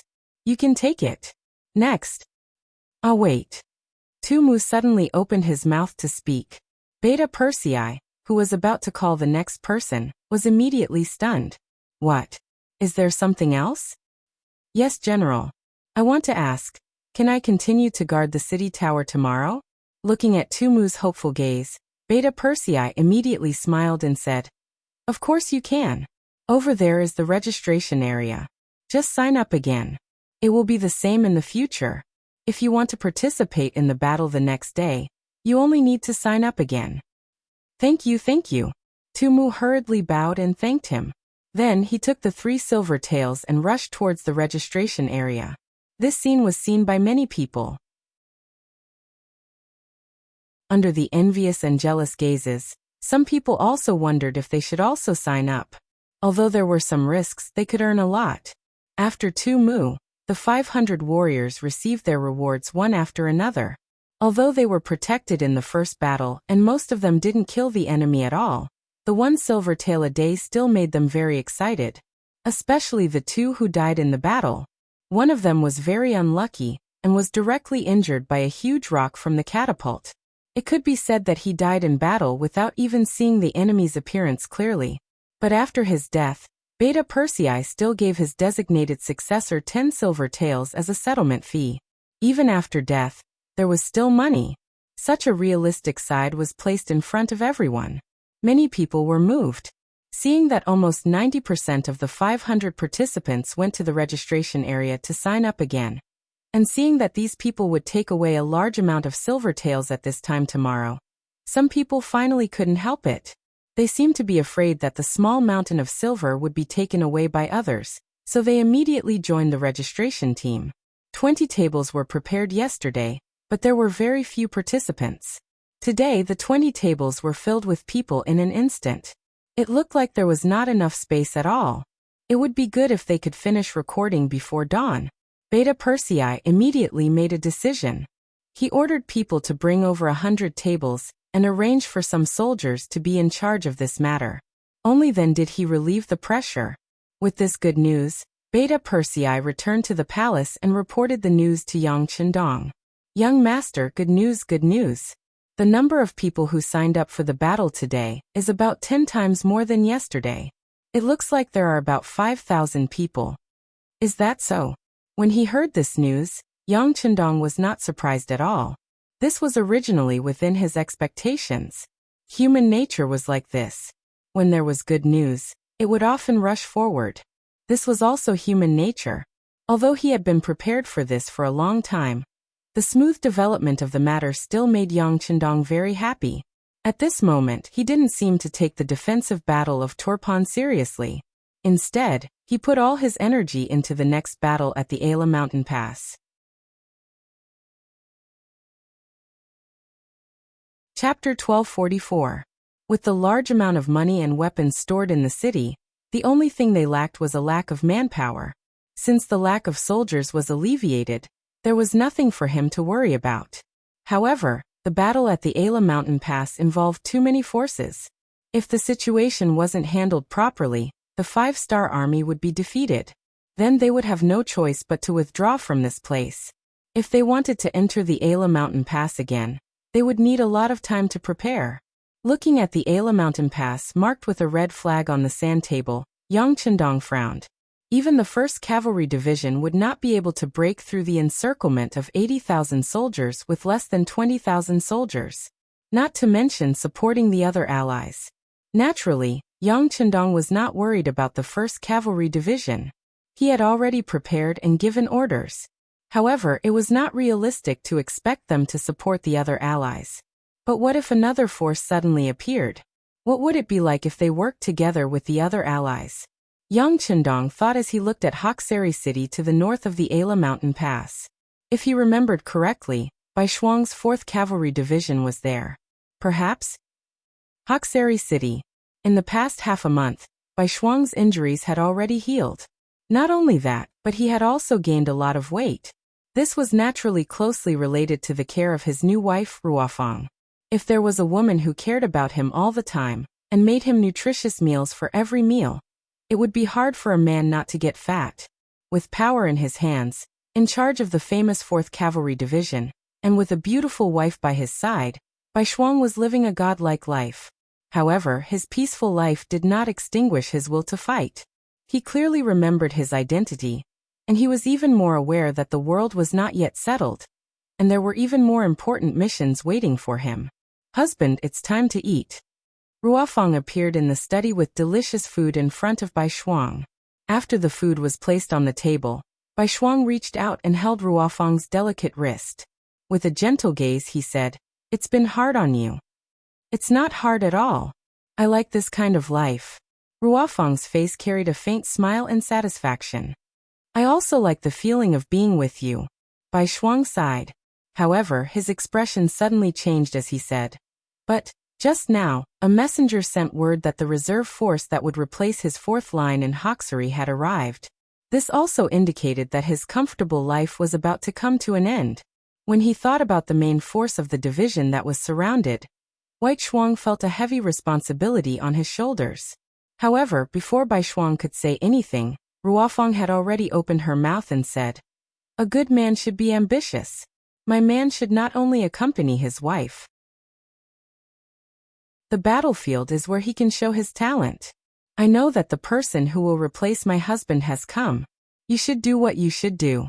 I will also leave here and return to the first city to wait for your return." After all, she had worked for the CIA before, so she had her own sources of information. Naturally, she was very clear about what happened in Hoboxary. Because of this, she also knew that it was time for the husband and wife to separate. Originally, Ruofang was the leader of the CIA in charge of intelligence work in this area. However, because she married Bai Shuang, this responsibility naturally had to be relieved. This was also the rule that Yang Qindong had set before. If the husband and wife both worked in important departments, not only would they not be able to take care of their family, but they might also form their own forces. This was not something that Yang Qindong wanted to see. In order to prevent this from happening, the moment Ruofang married Bai Shuang, she was destined to become a woman behind a man. She was destined to be a woman who could not be seen in public anymore. "Thank you.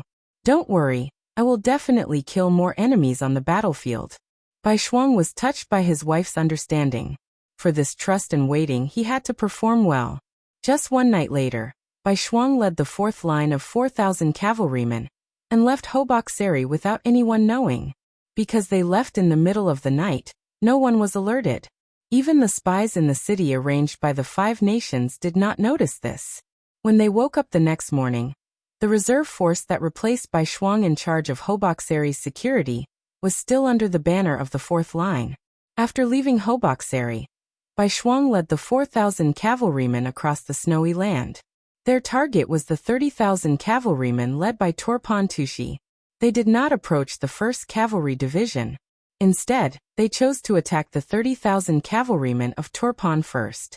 This was the order that Yang Qindong gave to Bai Shuang. It was true that the 1st Cavalry Division had unparalleled battle prowess, but they were surrounded by 80,000 soldiers. Furthermore, they were under the command of the old General Teng Mushi. Even if Bai Shuang brought 4,000 cavalry with him, he would not be able to do much. The intelligence department had already reported Teng Mushi's information. He was an old man who was over 70 years old. In that era, he was definitely an old man. For Ili to send him out, it was enough to show the importance of this battle. According to the information, Teng Mushi had been idle at home due to his age, and was preparing to retire. However, this time, due to the importance of this matter, not only did Prime Minister Arap personally go to invite him, even the King of Baalide personally went to invite him. It was because of Teng Mushi's appearance that Yang Qindong placed so much importance on him. It was also because he knew that Teng Mushi liked to be conservative in battle. He liked to talk about losing before he won. Yang Qindong was not worried about letting 80,000 people surround the 1st Cavalry Division. With Tung Mushi's many years of experience, he would not take risks. Unless the 1st Cavalry Division took the initiative to break out of the encirclement, the possibility of Ili attacking first was very low. Since Tung Mushi liked to play it safe, Yang Chendong allowed the 1st Cavalry Division to not move. They could also use this chance to tie down the 80,000 steel cavalry. Since they could not fight at the Ala Mountain Pass, Bai Shuang's orders were to work with Dai Qua of the Far Eastern Army's 1st Cavalry Division to deal with the 30,000 steel cavalry of Turpan. The Turpan cavalry following behind Dai Qua did not know that they had become the target of others. They continued to follow their opponents closely, watching their every move. Tushi, who was leading the troops, was already grumbling about this. Their Turpan country was strong in the past. Although they were not the absolute leader of Ili and Yarkyang, in terms of military strength, who dared to say that they were better than them? But even so, when faced with the 5-star army, they had lost 2 important cities, besieged Bali and Turpan, one of which was their capital. After 2 battles, the morale of the Turpan army was low. They needed a big battle to boost their morale. This time, the Tushi general who received the military order secretly swore before setting off that he would perform well this time, and become the first general in the Turpan kingdom to defeat a 5-star army. For this, he was confident that once they reached the agreed-upon location, he would launch a fierce attack. However, what made Tushi depressed was that his target, the Liaodong army's 1st Cavalry Division, which he saw as a thorn in his side, was moving so slowly that he was losing his patience. If it was just moving slowly, it would be fine. However, he could not stand the fact that they kept stopping. Originally, it was only a distance of 700 li. If the cavalry traveled on foot, it would only take 2 to 3 days. However, after half a month, they had only traveled 500 li. This made Tushi wonder more than once whether the other party was here to fight a war or to go sightseeing. Did he really want to help the world's #1 cavalry division? Or was he afraid of death and did not move forward? Not knowing what the 1st Cavalry Division wanted to do, Tushi's eyes burned with anger. However, for the sake of the overall situation, he could only force himself to endure. He had no choice but to endure. Before he came, King Hadenbar had given him a strict order. Unless the 5-star army took the initiative to attack, they could not take the initiative to attack until they were near the Ala Mountain Pass. Since he could not fight, he could only follow. Thus Tushi endured along the way. However, when they were less than 200 li from their destination, the other party stopped again. This time they stopped for a full 3 days. This made him so depressed that he wanted to bang his head against the wall. How the hell were they here to fight? They were clearly strolling faster than him. They stopped for a full 3 days. Tushi was annoyed for 3 days. Every day, when the scout appeared, he was looking forward to the good news of the other party's departure. However, day after day he was disappointed. On the afternoon of the 3rd day, the scout came to his tent again. He knelt on the ground and reported the battle situation. What's wrong? There are still no signs of the other party leaving?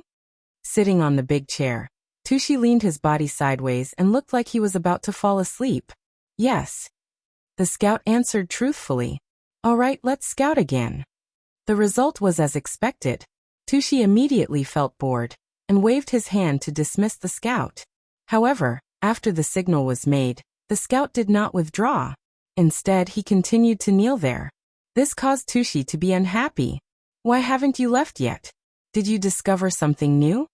The last sentence was naturally said casually. However, he did not expect the scout to nod there. I did discover something, but I can't confirm it yet. That's why I didn't dare to report it. Hearing that there really was a new discovery, Tushi was also interested. He raised his voice. Speak, your words are innocent. The scout was waiting for this sentence. Immediately, he seemed to be much more spirited as he said, General, according to this general's observation, something important seems to have happened to this 5-star corps cavalry. That's why they stopped moving forward. Chapter 1245. Important matter? What is it? Tushi didn't understand and asked back. Yes, I accidentally saw white silk hanging in their main tent today. The scout paused for a moment. Although he didn't have absolute confidence, he believed in the brilliance he saw at that moment. Therefore, he gritted his teeth and reported it. What? Suddenly, Tushi sat up straight, his eyes wide open. You. Say that again. Tushi's reaction gave the scout a fright, but he still suppressed the trembling in his heart and said, I inadvertently saw that the inside of the other side's main tent was hung with white silk. White silk, white silk. This time he heard it clearly. Tushi fell into deep thought. From what he knew, there were only two places where white silk was hung. One was the place where cloth was produced, and the other was the place where people died. The first answer wouldn't appear on the battlefield. Could it be the second answer? It even appeared in the main tent. Didn't this mean that the general of the 5-star army met with an accident, and it was very likely that someone died? If it was said that a general who died on the battlefield didn't know anything, it was just like how Zhu Di, the founder of the Great Ming Dynasty, died on the grasslands. After all, the conditions for marching and fighting were not very good. If one accidentally contracted a disease, it was very likely that there would be problems due to not being treated in time. Otherwise, the Han people wouldn't have said that they died before they were born. If the general of the 5-star army had died in an accident, then it would be understandable why they had to stop all the time, and even stay in a place that wasn't a battlefield for 3 days. Perhaps the reason why they stopped was because the general was sick, so they had no choice but to slow down. As for why they stopped completely, wasn't it because the general was dead, and there was no one to take charge of the situation? Thinking back to the information he received, the army he was following came from Liaodong, which was thousands of miles away from here. The living environment there was very different, so the probability of getting sick was naturally much higher. Only this could explain the abnormal behavior of the 5-star army these days. Ha ha ha ha. As if he had finally figured it out, Tushi laughed heartily. He never thought that such a good thing would fall on him. Originally, he had the advantage in terms of military strength. Now that the enemy's commander was dead, wouldn't it be a mess? If he suddenly attacked at this time, the enemy would definitely not be able to withstand a single blow and victory would be right in front of him. At this time, Tushi was completely excited by this information that had yet to be confirmed. He was now thinking of only one thing, which was to win the battle and make a great contribution. After an unknown amount of time, Tushi finally stopped laughing. Then he looked at the scout and said, Good, good. This time, you have made a great contribution. Immediately inform the other soldiers to come here for a meeting. Seeing that Tushi seemed to have made a decision, the scout asked with a guilty conscience, General, are you going to attack? Of course. Is there any other problem? Tushi asked unhappily. No, this general was just thinking whether or not we should inform the king of such a big matter. The scout didn't dare to be completely sure of his information. If everything was fake, then wouldn't he have to bear the crime of making a false report? Inform the king? How long will this round trip take? If that's really the case, I'm afraid that the opportunity will be long gone. The 5-star army will also choose a new general to lead them. Tushi shook his head. Although he knew that making a move now would violate the orders given to him by the king, he still decided to take the risk and attack when he thought about how the king's orders were not given. Alright, this general has made up his mind. Also, so what if this information is fake? We have 30,000 cavalry, and the enemy doesn't even have 10,000 men. How can they be a match for us? Quickly go and pass on the order. These words dispelled the doubts in the scout's heart. That's right, the general had 30,000 soldiers. Their military strength was 3 times that of the enemy, and they had taken the initiative to launch a sneak attack. How could they possibly win this battle? And once they won, wouldn't he also make a great contribution? At that moment, he didn't have any doubts and turned around to pass on the order. Not long after, all the junior generals arrived at the main tent. When Tushi announced that the 5-star army's general had died, and the scout beside him confirmed this information with a confident tone, all the junior generals became excited. If there was a chance to win the battle and great contributions were within reach, who would refuse? An hour later, a new and temporary plan to sneak into the camp was born. After the junior generals received the new order, they all excitedly walked out of the main tent. However, They didn't know that their every move was clearly seen by the scouts of the 5-star army. Time slowly passed. Under Tushi's orders, the 30,000 cavalry ate their dinner earlier than usual, and then waited for a long time for the sky to turn dark. This situation was also discovered by the scouts of the 5-star army. They reported the situation back one by one. A great battle was about to break out. That night, the east wind was 4 to 5. The biting cold wind was like a knife when it blew on people's faces. When the time came, Tushi, dressed in a suit of general armor, walked out of the tent. When he felt the chill of the cold wind, he couldn't help but laugh heartily. Good, the heavens are helping me. This kind of wind is just right to cover our army's movements at night. I order all the generals to be merciless when they approach the enemy camp. Whoever fights the best, this general will ask for a reward in front of His Majesty. Tushi's order quickly spread throughout the army. The generals in charge of the sneak attack all revealed happy expressions. They all seemed to have seen a great merit in front of them. Set out. With a wave of his hand, Tushi led a total of 25,000 cavalry out of the main tent. Only 5,000 cavalry were left behind to watch over the money and provisions. This was enough to prove how imperative this battle was and how confident they were. 25,000 cavalrymen were split into 5 groups, with 5,000 men in a group. This time, in order to achieve the goal of completely wiping out the 5-star army, Tushi had even sent troops to surround the enemy's retreat. In short, he wanted to create a huge victory and wash away the rumors that the Turfan army was inferior to the 5-star army. They walked through the snow. A large number of black figures constantly approached the 1st Cavalry Division's main camp. Even though the snow made it difficult to travel, no one retreated. Their war horses moved as fast as they could. When they were less than 5 li away from the 5-star army's main camp, they still didn't see any of their own cavalry scouts. However, the army still didn't have any intention of stopping. At this time, it was like an arrow on a bow that had to be released. With the advantage in numbers, Tushi was confident that even if the enemy was prepared, the final victory would still be his. For Li 3 Li 2 Li, they could already see the tent fire in the 5-star army's main camp. They could even see the silhouettes of the soldiers in the tent. Tushi shouted, "All troops charge!" Immediately, the sound of the cavalry sounded like an earthquake. Other than the 10,000 cavalry outside, the other 3 groups of 15,000 cavalry charged towards the 5-star army's main camp from 3 different directions. At this moment, each of them had a ferocious expression on their faces. They waved their sabers and passed through the layers of obstacles under the snow. They surged through the tall piles of snow that the 5-star army had built beforehand, and charged into the main camp.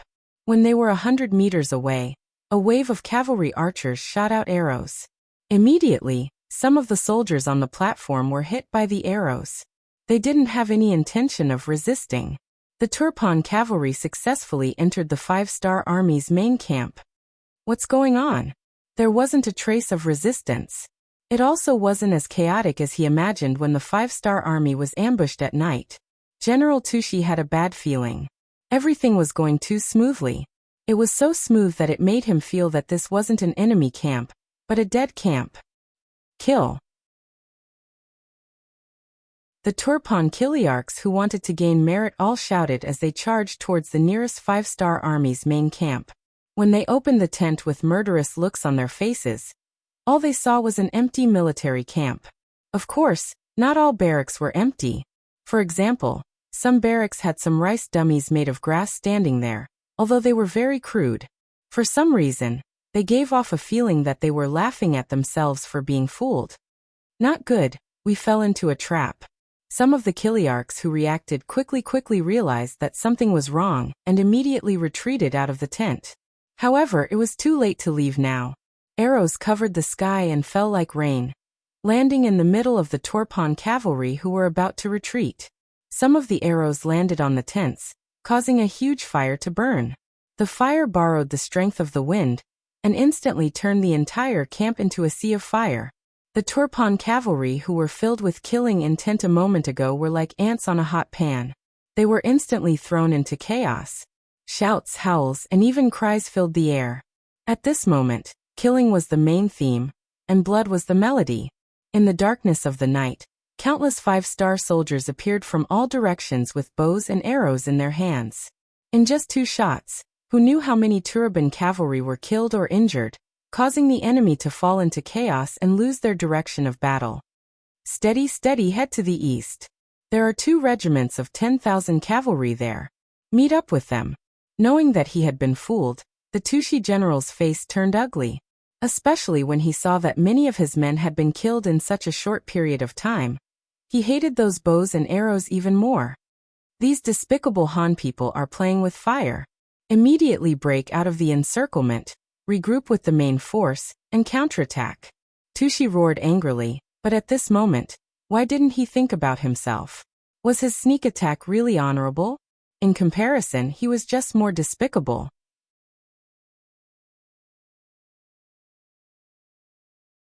Chapter 1246. The originally chaotic situation gradually stabilized due to Tushi's shouts. The army began to move towards the east. They wanted to join up with the 10,000 cavalrymen outside before launching a counterattack. However, they didn't know that the situation in the east wasn't any better than them. The 5,000 Turban cavalrymen, who were in charge of the detour, were being chased by the 5-star army. The ones chasing after them were the 1st Cavalry Division's 4th Regiment by Shuang's troops. Stopping for 3 days, hanging white silk in the main tent, those were just a ploy to lure the Turban army out. From the looks of it, everything was successful. Tushi, who wanted to gain merit, didn't wait for them to reach their destination before making his move. However, the 5-star army had already expected this kind of sneak attack. After a discussion between Bai Shuang and Daikua, they decided to beat the enemy at their own game. The final result of the discussion was that Daikua would be in charge of burning the Turban cavalrymen who charged into the camp, while Bai Shuang would be in charge of destroying the surrounding troops. Right now, Bai Shuang was carrying out his plan. In front of him was a large pit filled with Turkmen cavalry. Before the rest of the enemy cavalry could figure out what was going on, they were surrounded by 4 groups of godlike cavalry. First, they were killed by a volley of arrows, followed by a close-range charge. The general didn't know the soldiers, and the soldiers didn't know the general. With just a wave of attacks, the 5,000 Turban cavalrymen were completely disoriented. The number of soldiers was also rapidly decreasing. Very soon, the 4th Regiment had completely taken the initiative in terms of military strength. One could imagine that the next step would be a one-sided massacre. As for Tushi at this moment, he was trying his best to charge outwards under the long-range attacks of the archers. Until now, they had not even seen the shadow of a single 5-star army cavalry. All they had encountered were arrows that came from all directions, filling the sky with deadly arrows. When they charged in, they had to cross over piles of snow that were close to a person's height. When they left, it was the same. It was precisely because of the appearance of these snow piles that countless cavalrymen fell here. Seeing the number of soldiers around him decreasing, Tushi was burning with anxiety. At this moment, he only wanted to join the cavalry army in the east because he firmly believed that he still had the advantage in terms of numbers. Finally, after paying an unknown price and losing an unknown number of warriors, the snow piles were pushed to the ground one by one. Tushi, under the protection of a group of personal guards, followed the main force and killed their way out. In the distance, he finally saw the 5,000 cavalry stopped at a distance of 5 miles. "General, what's going on?" the Turpan Chiliarch asked with a look of surprise on his face. Originally, they thought that the people who escaped from here would be the defeated soldiers of the 5-star army. They never thought that it would be their own people. If it wasn't for his good eyesight, they would have killed each other just now. "Don't mention it." Tushi gasped for breath, and with a look of relief on his face he said, "We've been tricked. This is an empty camp. The 5-star army knew that we would come. Ah, what should we do?" He didn't expect this to be the enemy's plan. For a moment, the Kiliarch's face was filled with shock. He didn't know what to do and even panicked. "What are you afraid of?" Seeing the panicked look on the Kiliarch's face, Tushi was furious. "Don't forget that even if we were ambushed, we still have the advantage in numbers. How about this? Let's immediately join up with the other team and kill our way back. I'd like to see how the 5-star corps, whose numbers are inferior to ours, will be wiped out by us in a real battle. Tushi was indeed very angry. He brought 30,000 cavalrymen, but couldn't defeat the 5-star army, which had less than 10,000 cavalrymen. This made him feel great shame. While his heart was burning with anger, more than 100 cavalrymen escaped from the distance. Because it was dark, both sides couldn't see very clearly. However, a loud shout came from the Torpon army. "Who are you people?" The cavalrymen on the opposite side, who seemed like they could escape at any time, crazily rushed over while shouting, "We are on the same side, on the same side." They were indeed on the same side. They were the deserters from the 5,000 cavalrymen, who were defeated by the sudden appearance of the White Shuang 4th Regiment. The arrival of these people told Tushi that his army had once again suffered a heavy blow. At this time, of the 25,000 cavalrymen he had brought with him, there were only about 10,000 left. Perhaps there should be some fleeing cavalrymen nearby, but in any case, in terms of numbers, he no longer had any advantage. "General, are we still going to kill our way back?" After losing another 5,000 cavalrymen, a chiliarch in the army asked Tushi with a trace of uncertainty. At this time, Tushi's face was very ugly and the muscles on his face were trembling from time to time. He knew that he had suffered such a big loss, so of course he wanted to immediately kill his way back. However, considering the current turmoil in the army, and the fact that he didn't know how many 5-star army cavalrymen he would have to face, there were too many uncertainties if he went back now. For a gentleman to take revenge, 10 years is not too late. Reason prevailed over anger, and in the end, Tushi suppressed the killing intent in his heart and said, "Retreat, let's return to the main camp first, and then discuss further. These 5-star army can't escape." Tushi didn't forget that he still had 5,000 cavalrymen left in the main camp. If he met up with them and gathered some of the defeated soldiers, his strength still couldn't be underestimated. But he never thought that at this time, his main camp was already a sea of fire. Just a quarter of an hour after Tushi left with his 25,000 cavalrymen, a 5-star army appeared like divine soldiers. They were completely unprepared and didn't even think that someone would attack them. In just an hour, other than 500 cavalrymen who escaped, the rest were either killed or captured. At the same time, the money and provisions they left in the army were all given to the Dingshan reconnaissance group who was in charge of Tushi. The ones who suddenly appeared here were the Dingshan reconnaissance group that followed closely behind. Originally, his and Ma Xiangshan's light cavalry were being chased by the 30,000 cavalrymen of the Yirqiang kingdom. In front of them were 30,000 Torpon cavalrymen, and behind them were 30,000 Yirqiang cavalrymen. This group of only 10,000 people seemed to be in danger of being attacked from both sides at any time. In the eyes of ordinary people, these two groups of 10,000 cavalrymen should be walking on thin ice with every step they took. But unexpectedly they actually chose to take the initiative to attack. With the help of the telegram, this technology that was definitely ahead of the times, Yang Chendong, who was far away in Torpon, organized this large meeting and achieved the goal of heavily injuring the 30,000 Torpon cavalrymen. And this was just the beginning, because Yang Chendong's next target was the Yirqiang kingdom's 30,000 cavalrymen. This would be their second target. Before the news of the rapid defeat of Tushi's troops spread, Yang Chendong sent another order in the telegram. In the night, Bai Shuang's 4th Regiment, Daiku's 1st Cavalry Division and Dingshan's reconnaissance group began to merge together. Then, an encirclement began to form, waiting for the enemy to fall into the trap. Dingshan's reconnaissance group left first, leaving all of the heavy responsibility to the light cavalry commander Ma Xiangshan. In this regard, not only did he not feel fear, on the contrary, he was full of fighting spirit. Since it was called a light cavalry division, it could naturally develop the cavalry's speed to the extreme. Just based on this point, Ma Xiangshan did not put the 3 Yirqiang armies behind him in his eyes. It was to the extent that if he wanted to, he could disappear from the enemy's line of sight at any time. But for the sake of the big picture, Ma Xiangshan did not do this. Not only that, he also deliberately slowed down his pace, and also deliberately spread the news of Dingshan's reconnaissance group leaving.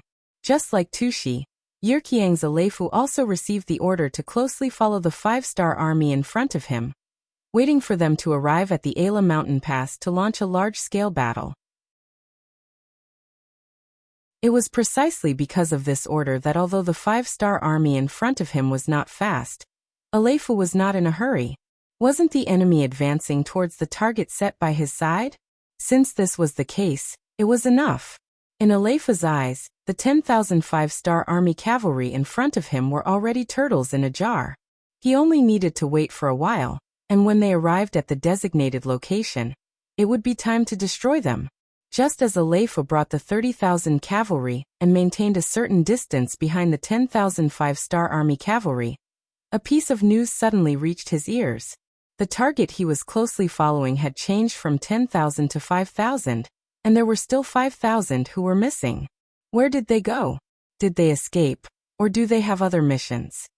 Alefu did not know anything about all of this. This was not because he was careless, but because the 10,000 5-star army cavalry he was watching were all quite strong. Regardless of whether it was the scouting group or the cavalry, they all had powerful anti-reconnaissance abilities. Once a scout left the main force and approached them, it would often be like a stone sinking into the sea without any news. In addition, apart from the Ala mountain pass, there were no other important cities nearby. Over time, in order to reduce unnecessary losses, Alefu did not send people to watch the enemy. It was because of this that Alefu was half a beat late in receiving the news of the scouting group's disappearance. After learning that the enemy had actually lost half of their men, Alefu had a bad feeling in his heart. On the battlefield, any change could have an extremely important impact, not to mention the disappearance of 5,000 cavalry. No, I can't let the situation become even more complicated.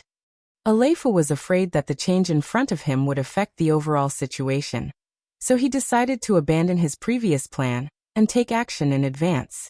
As long as the 5,000-strong cavalry of the 5th-star army was wiped out, it would be equivalent to dealing a heavy blow to the 5th-star army. This way, there would be a change in the military strength of both sides. In this way, even the 5,000-strong cavalry hidden in the shadows would be of little use.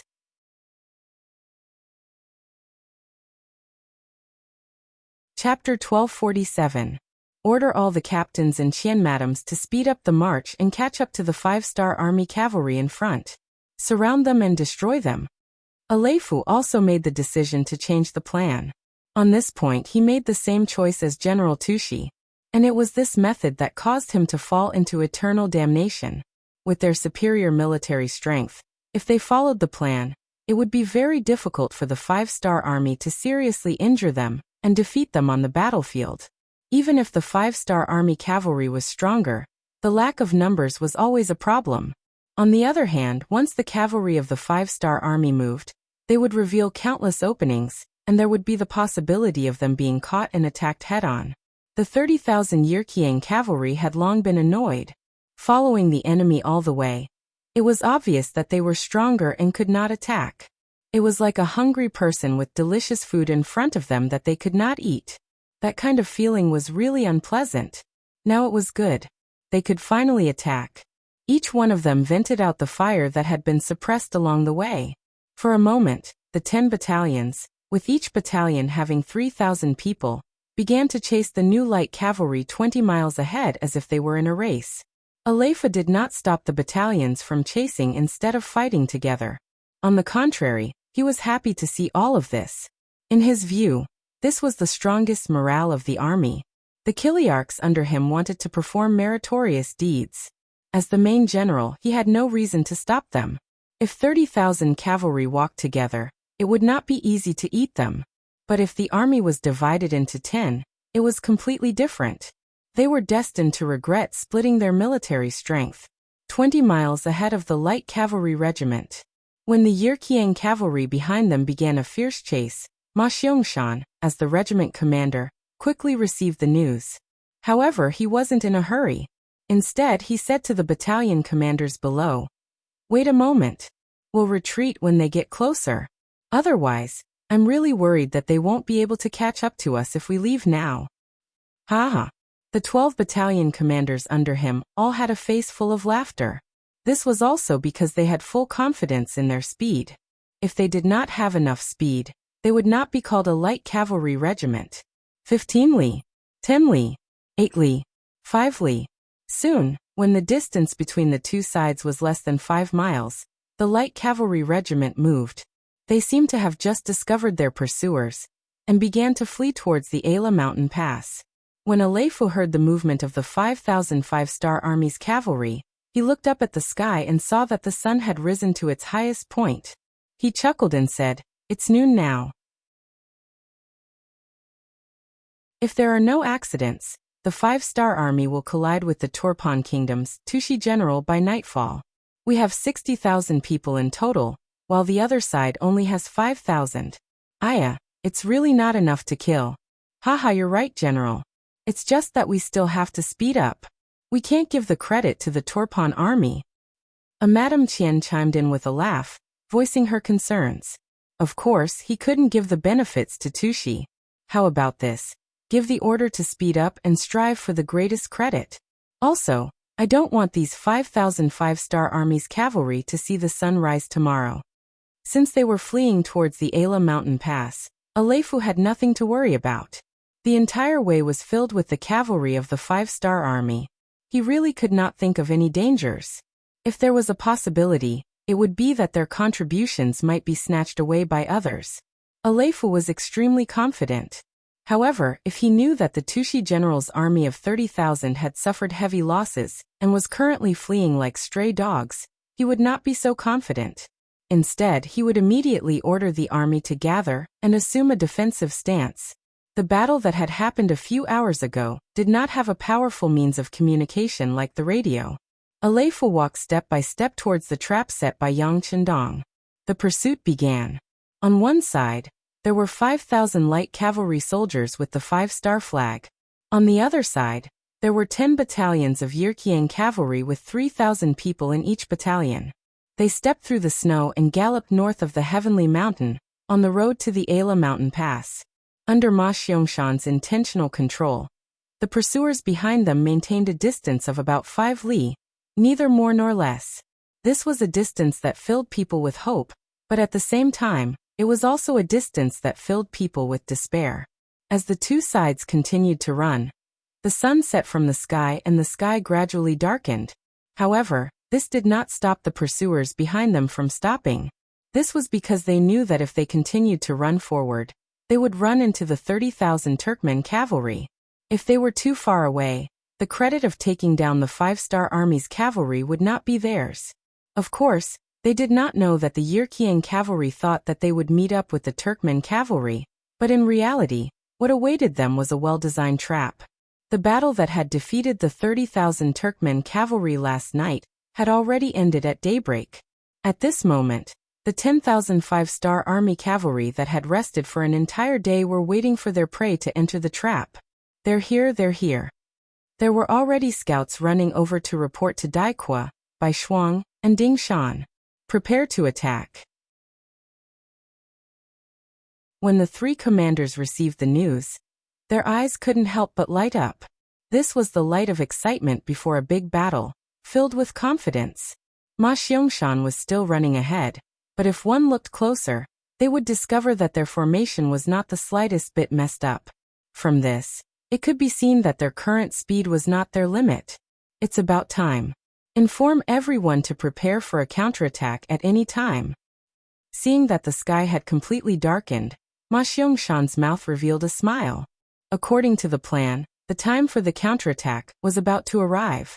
This time, he must kill his way back and teach the Yi Erqiang cavalry who had been chasing him for a few hours a lesson.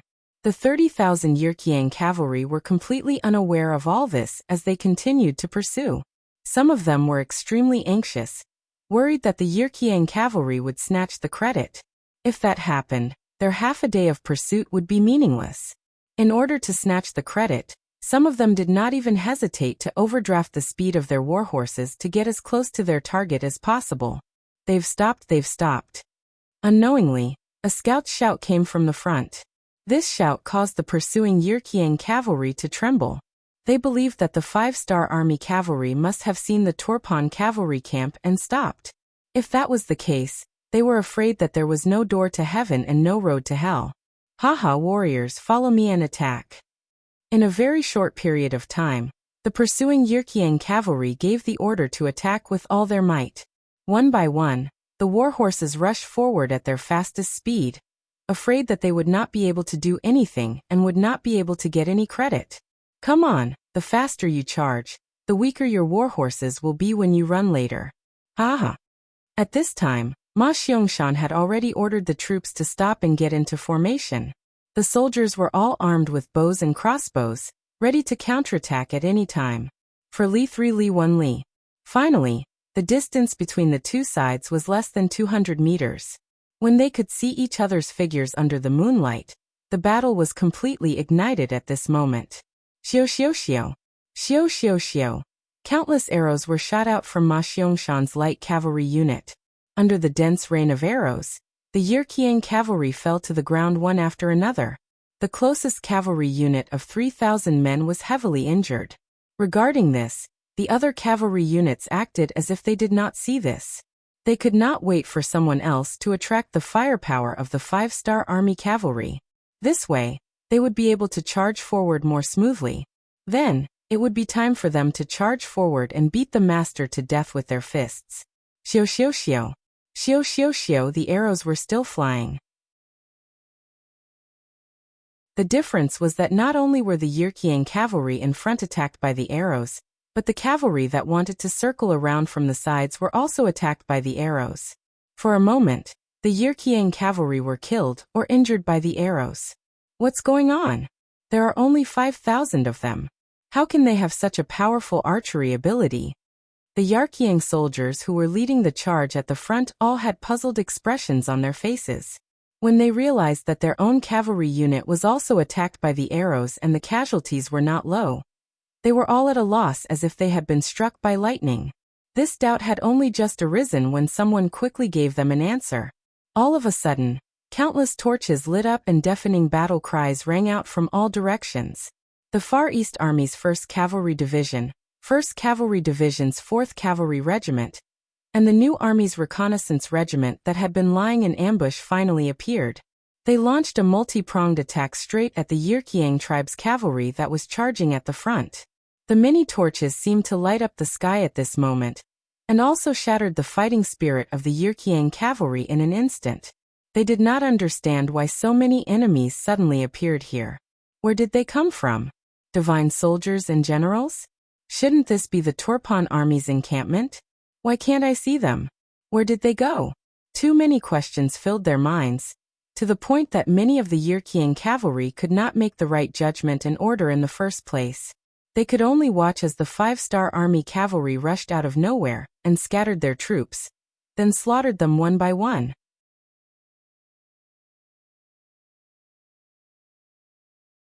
Chapter 1248. Retreat, retreat. Some of the generals finally regained their senses. When they saw the 5-star army charging towards them like a ferocious tiger, they instinctively gave the order to retreat. The moment the order was given, the Yirqiang cavalry had already lost count of how many of them were dead, and how many had fallen off their horses due to injuries. Those who surrender will be spared, those who resist will be killed without mercy. White Shuang shouted as he brandished his dual blades. Facts had proven that this slogan could decide the outcome of a battle, and could also break the morale of an army. In just a quarter of an hour, a battalion of 3,000 cavalry had been completely destroyed. Just the number of people who surrendered had reached 2,300. This was only the beginning. One side was already prepared and was waiting for the enemy to arrive, while the other side was beaten until they were dizzy and had no idea what was going on. They didn't even know where to run next. The 30,000 cavalry had become 30,000 headless flies. They had completely lost the will to fight and didn't know who to fight. In the dark night, there were shadows everywhere. The Yirqiang army, who had no target, only resisted for less than half an hour before they were defeated and began to retreat.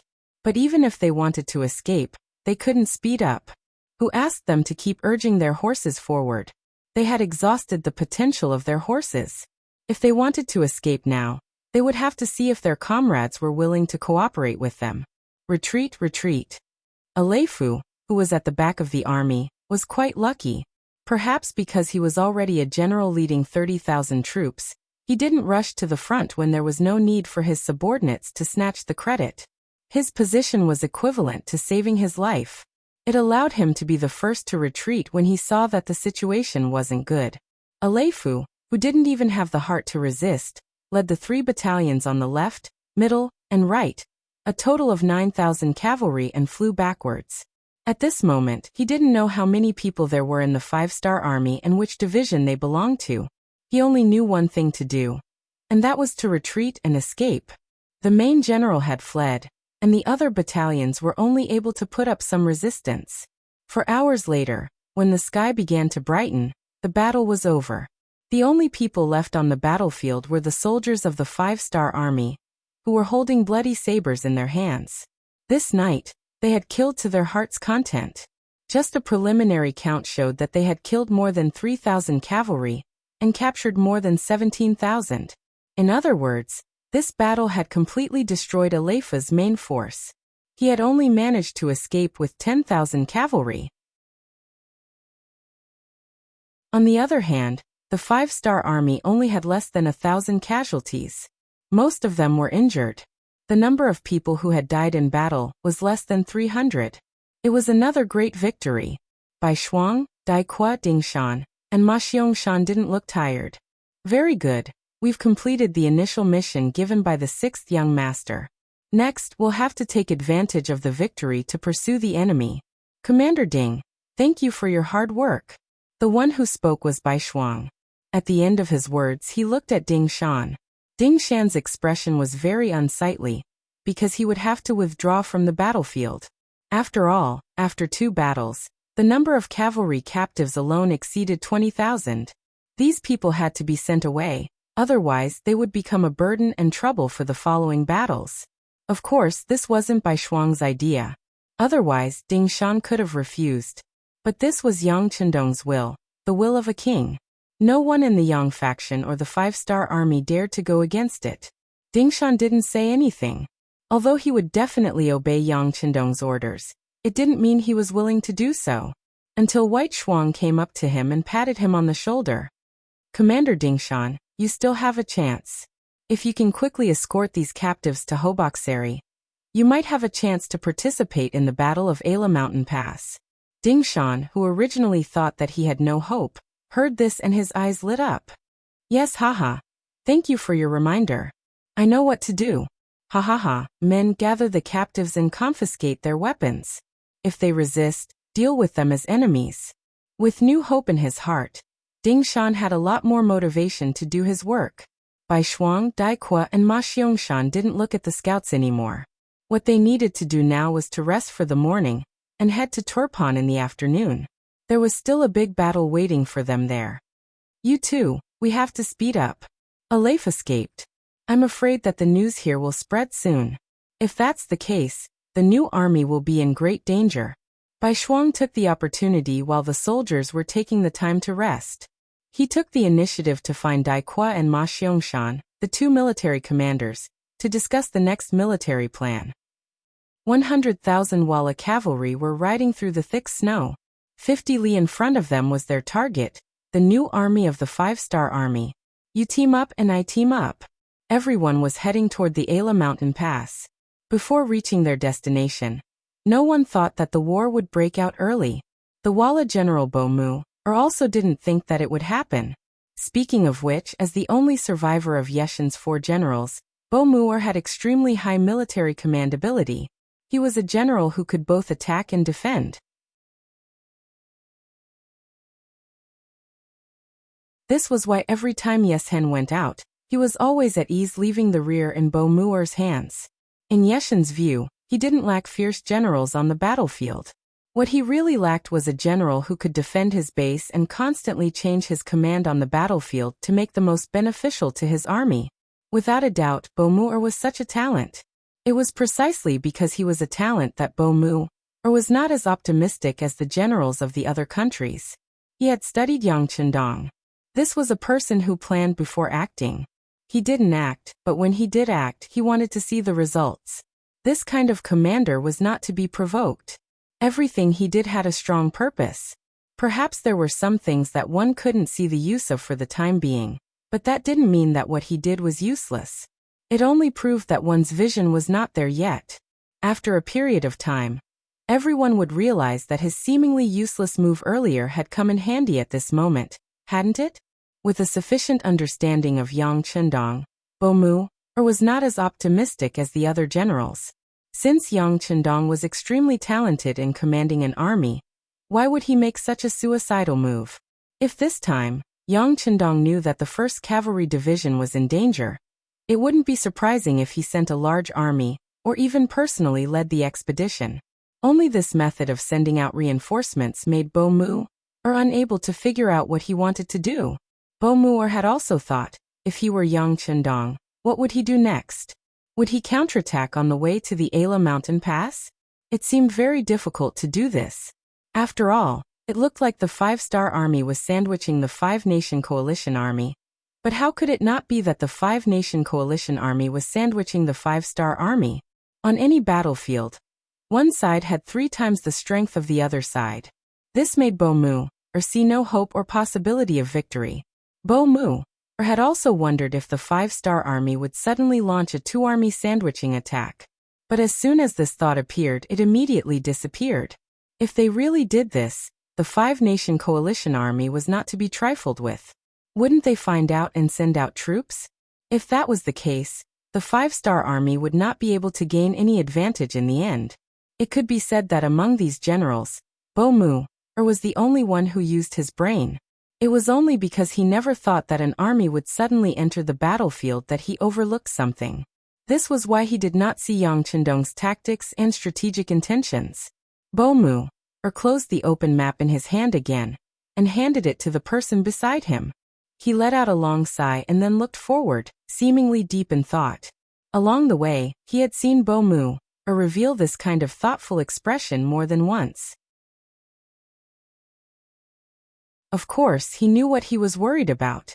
As a Walla warrior, his personality was straightforward and his words were also straightforward. General, you don't have to worry. In this battle, we have 100,000 elite Walla cavalry. The other side only has 30,000 cavalry. Even if they want to play any tricks in the face of absolute strength, they are still not our opponents. General, are you thinking too much? Am I really thinking too much? Bomu of course knew that what Bomu said was the truth. He had 100,000 elite Walla cavalry. Even if he faced the main force of the 5-star army, he still had the strength to fight, and had a great chance of winning. And now, the opponent was only 30,000 cavalry. What was there to be afraid of? 100,000 cavalry seemed to give him endless strength. He laughed and said, "That's right, maybe this general is thinking too much. Come, bring wine. We will drink wine and watch how the 5-star army is destroyed by us this time." Bomu regained his spirit. Naturally, Bomu was very happy. He immediately ordered a guard to bring wine. He wanted to drink and celebrate the upcoming victory with the general in advance. 2 wine bags were quickly sent to the 2 of them. After a light tap, the 2 of them took a big gulp. Bomu reached out and wiped the wine from the corner of his mouth. He let out a long sigh. We really don't need to be afraid of anything. But what we should do must be done well. Bomu, in a while, you will inform the troops to follow closely. If there is any situation, do not act without authorization. Focus on defense and wait for the final order to attack.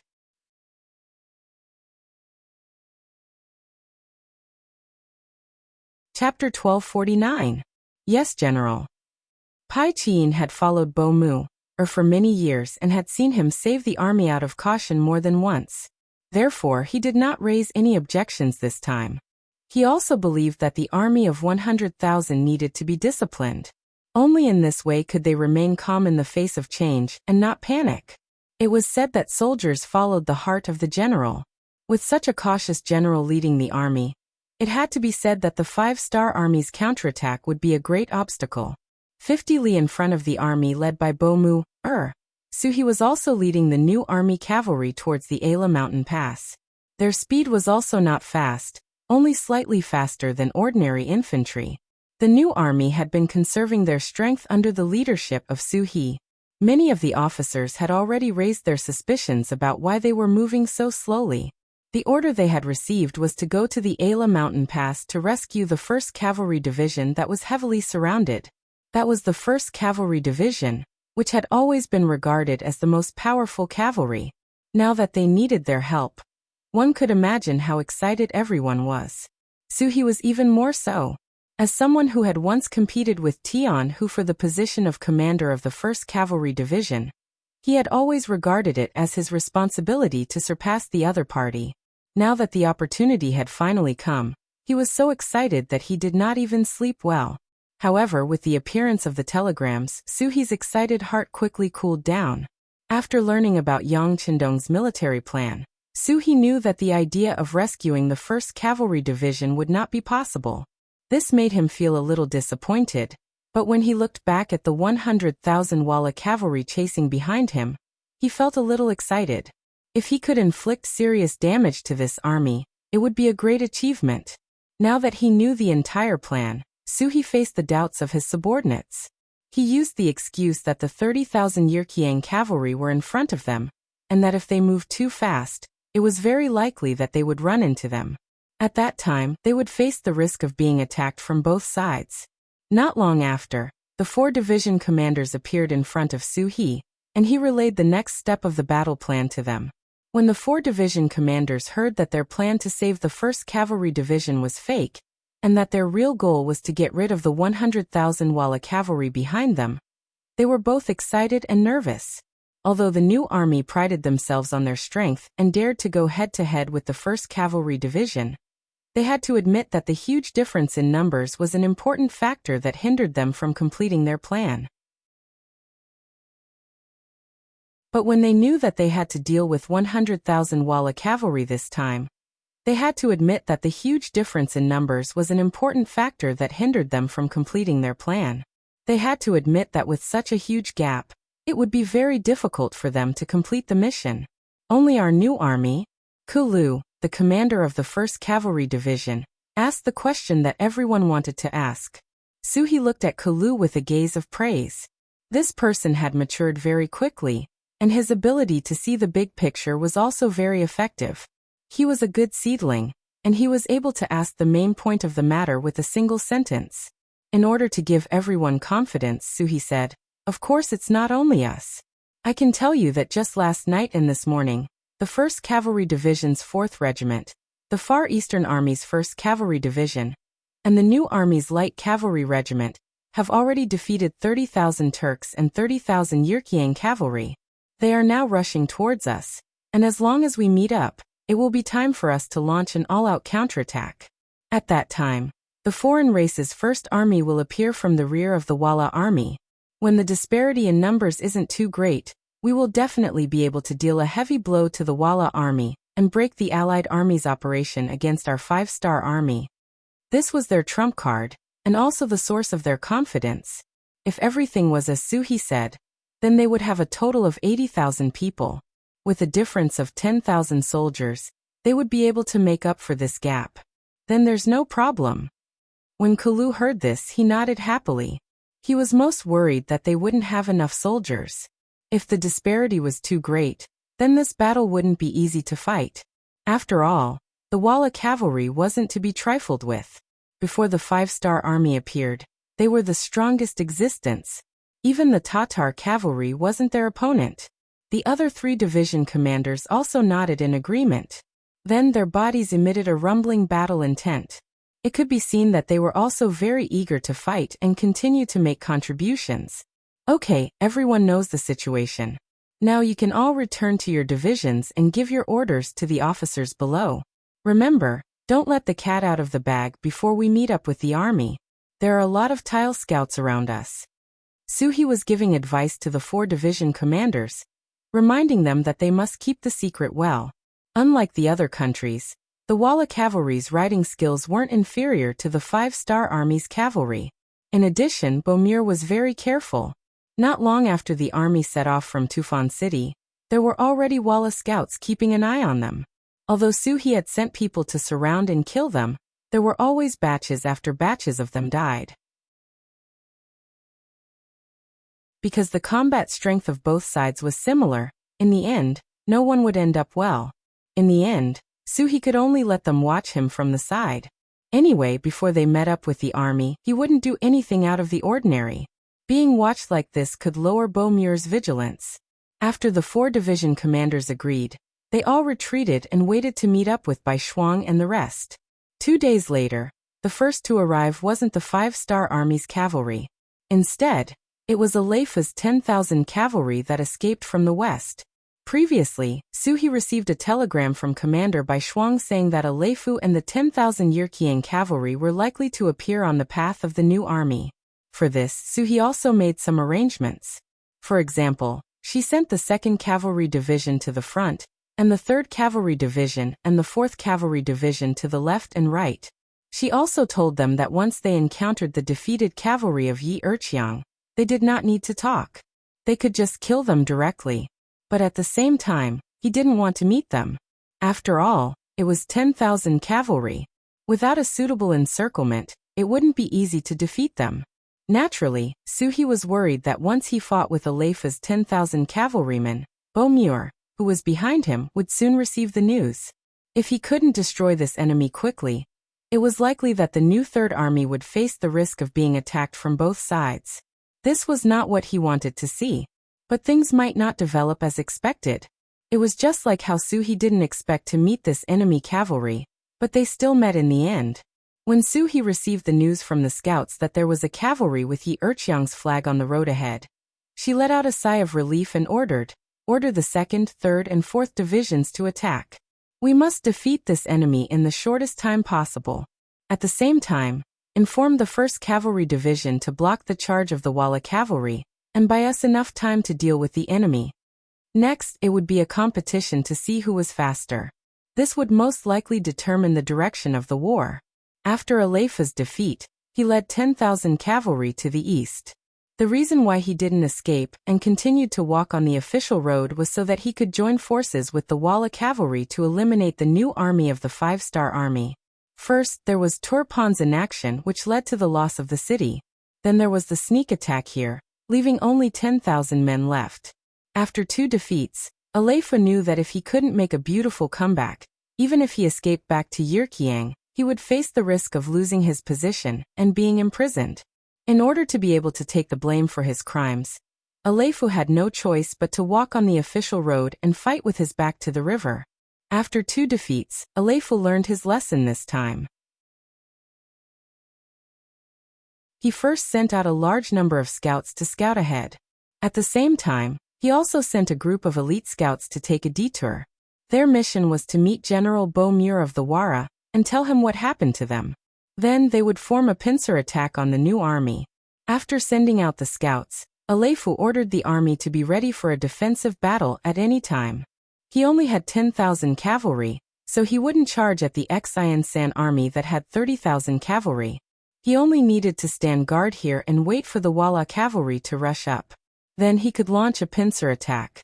It was because he was already prepared that when he learned that the new army was 10 miles in front of him, Aleifu decisively ordered the army to stop and defend. After doing this, he began to pray that the Walla cavalry must be faster. Perhaps the prayers had worked, but in fact it was the small team of scouts that had been sent out. They had met the scouts of the Walla army before the battle had even started. After revealing their identities, the scouts led them to the general of the Walla army, Beaumuir. What? The 5-star army took the lead to launch a counterattack? Your general Aleifu was defeated and lost 20,000 of his 30,000 cavalry? Beaumuir, who was riding on his horse, saw the Yirqiang cavalry under a withered tree. From them, he learned some things that happened 2 days ago.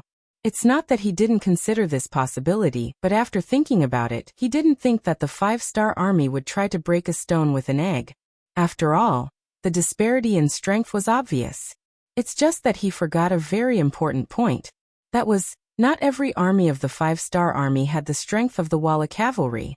This was his biggest oversight. Fortunately, although Aleifa's army was defeated, he wasn't scared out of his wits. He still wanted to take the blame. As a result, it gave him an opportunity to attack the new army from both sides. There were more than 30,000 cavalry of the 5-star army in front of him.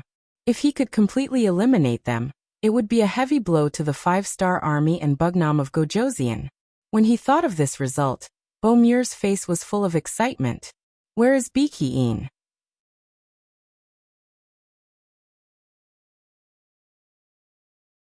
Chapter 1250. I'm here. Peaky seemed to have thought of something and replied excitedly. This general will give you 30,000 elite cavalrymen. I want you to take them and launch a fierce attack on the first army. The main army will arrive soon. Do you have the confidence to open a gap and join up with General Aleifu? After thinking it over, Beaumure still decided to send 30,000 troops. In his opinion, if he sent too few, it would be difficult to break through the enemy's defense line. If he sent too many, he might be in danger if something unexpected happened. Thus, 30,000 was suitable.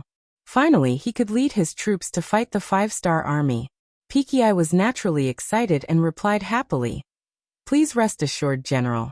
I will not disappoint you. Very good. Go ahead. After giving Peaky a look of praise, Beaumure immediately gave the order.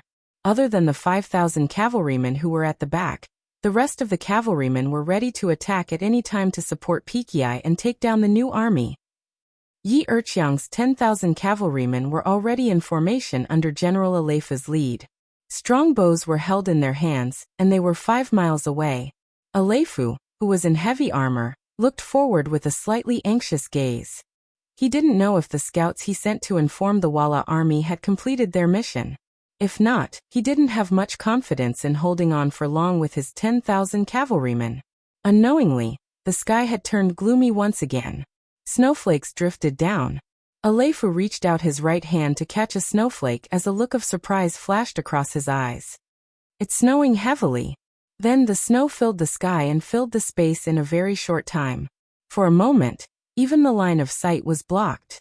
This made Aleifu's heart sink involuntarily. Obstructed vision was not a good thing for long-range archers. Unable to accurately lock onto the target, Aleifu cursed the heavens for not opening their eyes. How could it snow so heavily at this time? But at the same time, he couldn't help but raise his spirits and give orders to the cavalrymen. Everyone, don't shoot blindly. You must aim before shooting. Even if you can only shoot one arrow, you must hit the target. Usually, when facing a cavalry charge from afar, considering the distance, most archers would only shoot 2 arrows, unless they had extremely fast hand speed and could shoot 3 or 4 arrows. However, due to the heavy snow, it was much more difficult to pinpoint the target's position. Aleifu had no choice but to shoot an arrow to pinpoint the target's location. The wait was long, yet it also seemed to be over in the blink of an eye. Not long after the Yirqiang cavalry got into formation, rumbling sounds came from the distance. Then more and more black figures appeared in their line of sight. Aleifu's gaze couldn't help but tighten as his left hand tightly gripped the scabbard of his saber. At that moment, Aleifu was not the only one who was extremely nervous. The 10,000 cavalrymen beside him were also very nervous. Although they couldn't estimate how many enemies were charging towards them due to the heavy snow, their intuition told them that there were quite a number of enemy riders, at least far more than they had.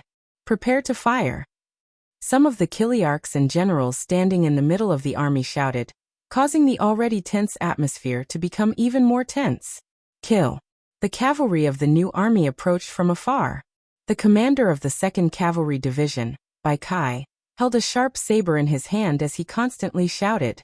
Under his lead, the 8,400 men of the 2nd Cavalry Division charged from the front.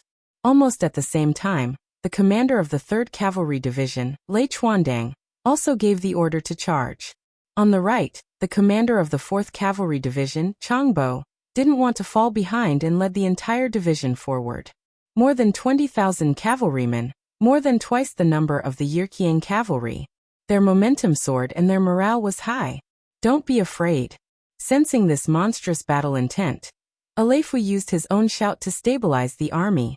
Vala's 100,000 cavalrymen are converging with us. As long as we can stop their charge, it will be time for us to launch a pincer attack from both sides. Brothers, great merit is in front of us. Fire! The more Aleifu shouted, the more excited he became. Through this shout, he seemed to be able to motivate himself. Following the last shout, tens of thousands of arrows flew across the sky, flying toward the charging cavalrymen of the 3 armies. Ding ding dang dang, ding dang ding ding, arrows filled the sky, falling on top of the 2nd Cavalry Division along with the snowflakes.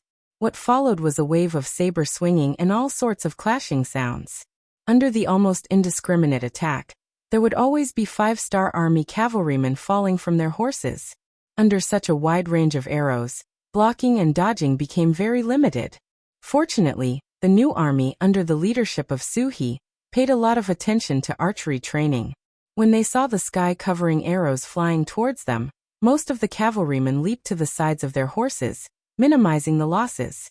The distance of 100 meters was covered in less than 10 breaths for the cavalrymen. Using this opportunity, the Yirkian cavalrymen had already cleared the front line and gathered together like an iron bucket. Facing the enemy's superior numbers, Aleifa didn't choose to meet force with force. Instead, he used the cavalrymen as a tortoise shell, forming a human wall to defend. 10,000 cavalrymen, endless and boundless. This wasn't just for show. If one didn't see it with their own eyes, it was hard to imagine how magnificent and terrifying 10,000 cavalrymen would be. If such an army was to be killed one by one, who knew how long it would take? The best method was to directly destroy their fighting spirit and make them flee in all directions. This was the best way to resolve the battle. Usually, when the 5-star army was facing an enemy, the most habitual way of fighting was to split the enemy up, and then find the place where the main general was.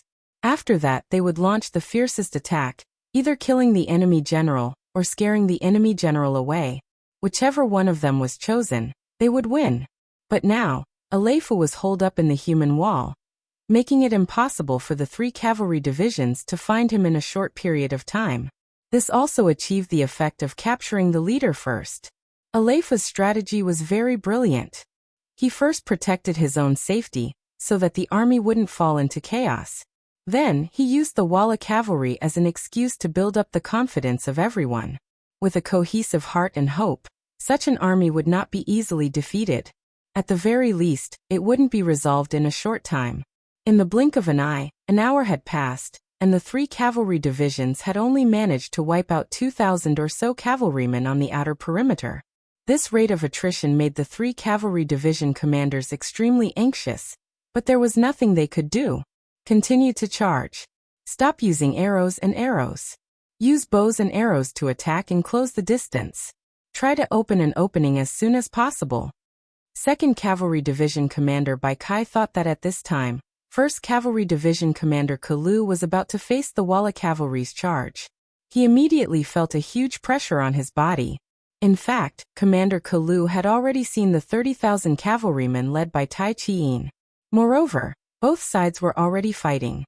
This time, after receiving the order, the 30,000 cavalrymen did not stop for a single moment, using their fastest speed to appear in front of the 1st Cavalry Division's front lines. Their only thought was to render a great contribution.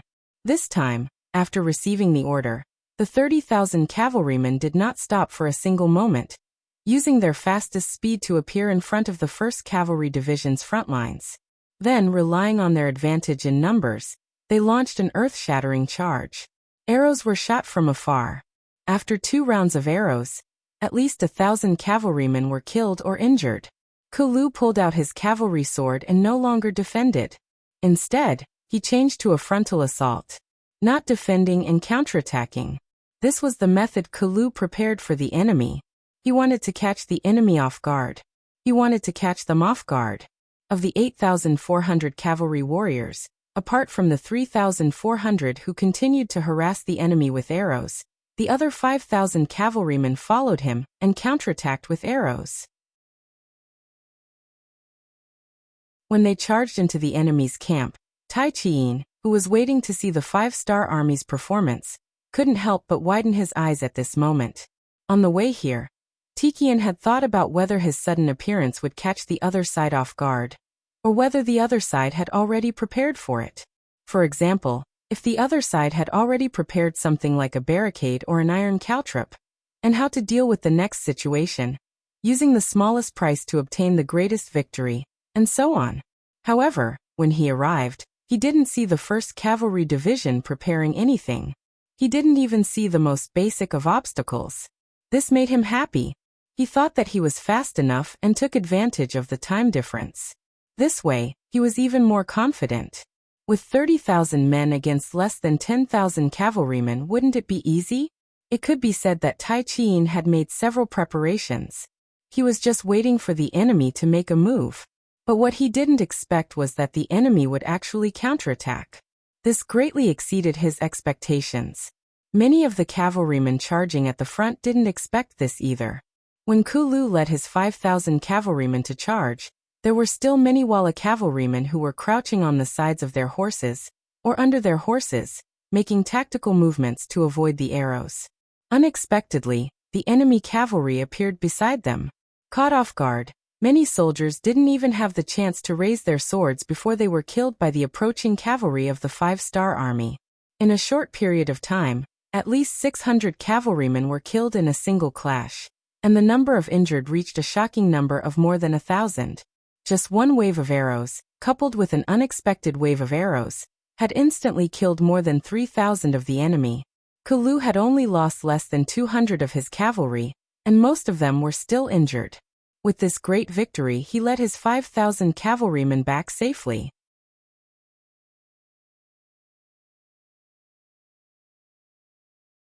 Chapter 1251. Bastard! Bastard! Someone in the middle of the army roared loudly. He was so confident when he came, but he lost 1/10 of his combat power in one move. He couldn't accept it. He shouted at the soldiers who were beating the drums, "Signal for the attack. Go, go, go." He was so angry that he wanted to use his advantage in numbers to destroy the enemy. Even if the enemy's arrows were sharp and he had to lose some combat power, he didn't care anymore. In short, he wanted the cavalry of the 5-star army to die. He wanted to let these people know how pitiful the consequences of angering him were. The drumbeats suddenly became hurried, and became more and more frequent. Hearing the order, the Tile cavalry immediately sped up again and again, charging towards the less than 10,000 5-star army cavalry formation. On the battlefield, the drumbeat was in order. The more urgent the drumbeat, the faster and fiercer the attack. For a moment, the white snow on the ground was kicked up by the warhorses. When combined with the heavy snow falling from the sky, it gave the impression that the sky was covered in white snow, greatly obstructing one's vision. This is what a fierce attack looks like. Ha, retreat! Commander Kulu, who had just returned to the front with a victory, looked at the Walla cavalry from afar. He was not afraid at all. Instead, he showed an excited smile. As he waved his hand, the signal flag beside him flashed. The cavalry of the 1st Cavalry Division quickly retreated 2 miles. Because of the heavy snow, the Walla cavalry couldn't see their movement clearly. They could only roughly see the 5-star army cavalry retreating. This gave them endless confidence. They thought that this was the moment to crush the enemy's heart. Victory was within their reach. However, the charging Walla cavalry did not know that what awaited them ahead was an even more painful forgetting, as well as an unimaginable trap of death. Charge, charge! The 5-star army cavalry is afraid and retreating. Charge and kill them. Faster, we can't let the 5-star army cavalry escape. Under the shouts of the Kiliarchs, the entire Walla cavalry's morale kept increasing. They kept increasing their speed. It felt like they wouldn't be able to get any credit if they were a step slower. Charge! Ah! Howl! Charge! Ah! Save! Charge! Ah! No! In the heavy snow, the Walla cavalry got closer and closer to the 1st Cavalry Division. When they were 1 mile away, something strange happened. Rows of sharpened wooden stakes suddenly appeared in front of them. If their vision allowed, they could make all kinds of evasive maneuvers, and even stop their horses from 300 meters away to avoid any losses. But now they were charging too fast, and their line of sight was limited. The faster the cavalry charged, the more violent the impact they had on the barricades. In a short period of time, at least 1,000 cavalrymen were killed, and the number who couldn't get up was uncountable. The appearance of the 3 barricades became a nightmare for the charging Walla cavalry. When they saw their warhorses fall one after another and blood spurted out, some of the cavalry at the back finally forced themselves to stop their warhorses. However, even though they stopped, the cavalrymen behind them couldn't stop. They didn't know what was going on in front of them. They were still charging forward according to the rhythm of the war drums. It was a tragedy. The cavalrymen at the front couldn't stop, and the cavalrymen at the back couldn't charge forward. In a short period of time, both sides crashed into each other. The number of cavalrymen who died from the collisions increased exponentially. In a short period of time, thousands of corpses were lying on the ground. The smell of blood filled the air. "Quick, hide to the sides." A Chiliarch finally reacted and shouted out an order. As expected of the elite Walla cavalry, after a short period of chaos, order was quickly restored. The cavalrymen at the front dodged to the sides, and the cavalrymen at the back started to charge at the stakes. Bang! Clang! Clang! Clang! Clang! Clang! All kinds of noises were heard. The cavalrymen who charged at the stakes were in all kinds of shapes and sizes. However, no matter what they did, they couldn't escape the fate of death. After all, there was a limit to the number of barricades. After several waves of attacks, the Walla cavalry used their lives to knock down all of the barricades. They were no longer of any use.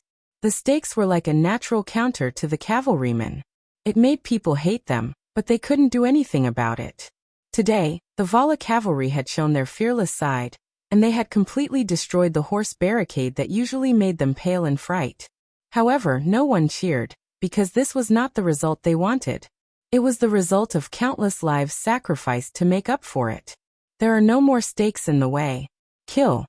When they saw another group of cavalry charge forward, but there were no shouts, the Tile cavalry on both sides cried out in excitement, and once again launched a fierce attack, looking as if they were going to take revenge. No. After charging onto the official road, the cavalry that had been silent for less than a quarter of an hour suddenly let out mournful cries. The cries became louder and louder, causing the Walla cavalry to stop in their tracks. They really couldn't figure out what was going on. This time, it wasn't the stakes that could be seen with the naked eye that blocked the road, but the caltrops that were placed under the snow. Under the cover of the heavy snow, the caltrops were hidden in the ground. Once a cavalry charged over and stomped on the caltrops, one could imagine the excruciating pain it would cause. The warhorses immediately neighed, and the cavalrymen riding on them were thrown to the ground one by the frenzied warhorses. Whether it was the stakes or the caltrops, Kalu was already prepared. When he received the mission, Kai and the other two division commanders gave him all the caltrops in their hands. However, Kalu didn't use them immediately. It wasn't that he didn't want to use them, but the timing wasn't right. The Walla cavalry was good at fighting, and they weren't ordinary cavalrymen. They had rich battle experience, and it was impossible for them not to be prepared against conventional weapons like the stakes and caltrops. Therefore, if he wanted to use them, he had to catch them off guard. Fortunately, the heavy snow gave Kalu inspiration. That was why the series of events just now happened. Most importantly, under the heavy snow, both sides of the official road were completely sealed, forming a pile of snow that was half a person's height. The horses couldn't gallop on it, so Kalu didn't have to worry about being attacked from both sides. He could just focus on the main road. The stakes and caltrops were used separately, and it was indeed effective.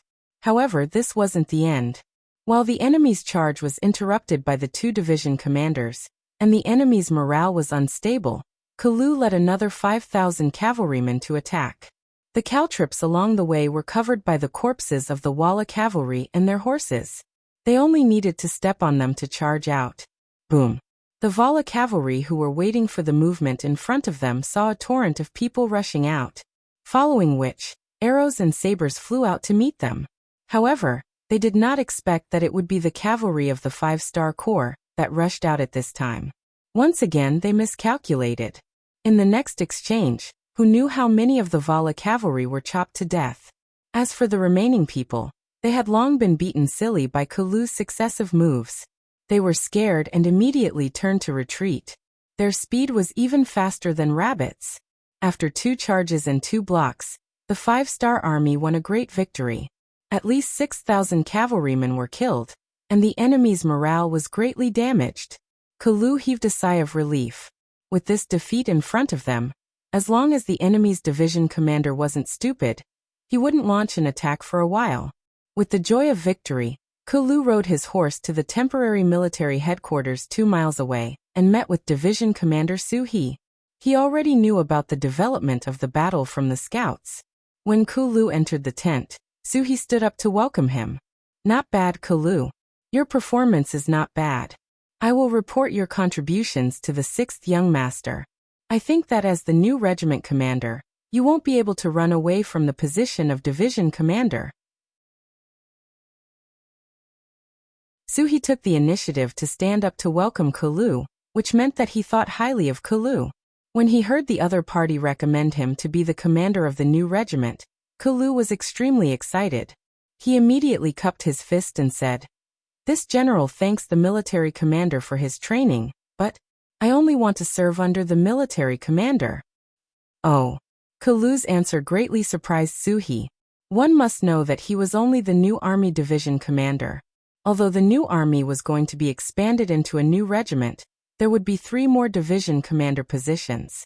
In the future, when the new army became a new regiment, there would also be 3 empty division commander positions. However, that was still far away. For a talented commander like Kulu, he couldn't wait any longer.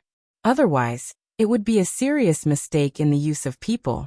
With an idea in his mind, Su-hee patted Kulu's shoulder and said with satisfaction, "I understand your feelings, but with your talent, it's too much for you to only lead a division.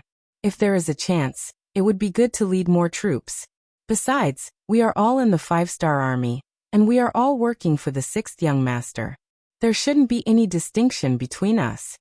After some persuasion, Kulu clearly listened to it. However, he still had a troubled expression as he said, "But I still want to be in your military seat." "Alright, let's not talk about this matter for now.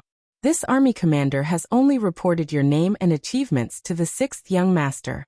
As for whether or not you have the opportunity to serve, it is not up to this army commander to decide.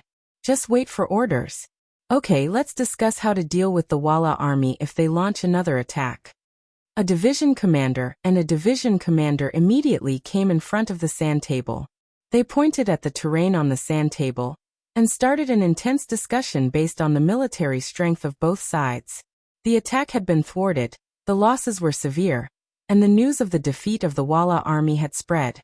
The expressions of the division commanders became extremely ugly.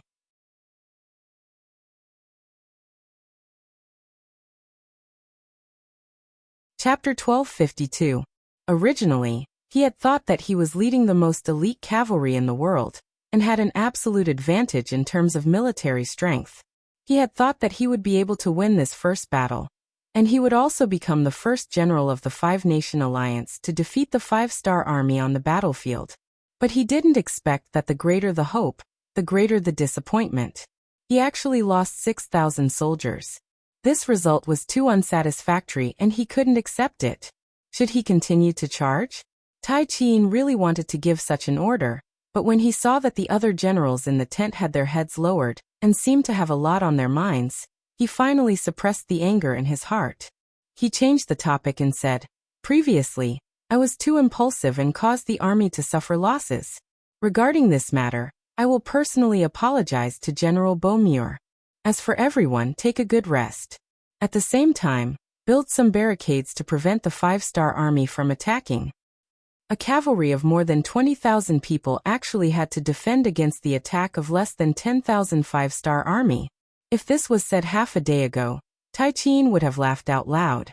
But now, he couldn't help but admit that the 5-star army's cavalry had this kind of strength. The attack suddenly stopped.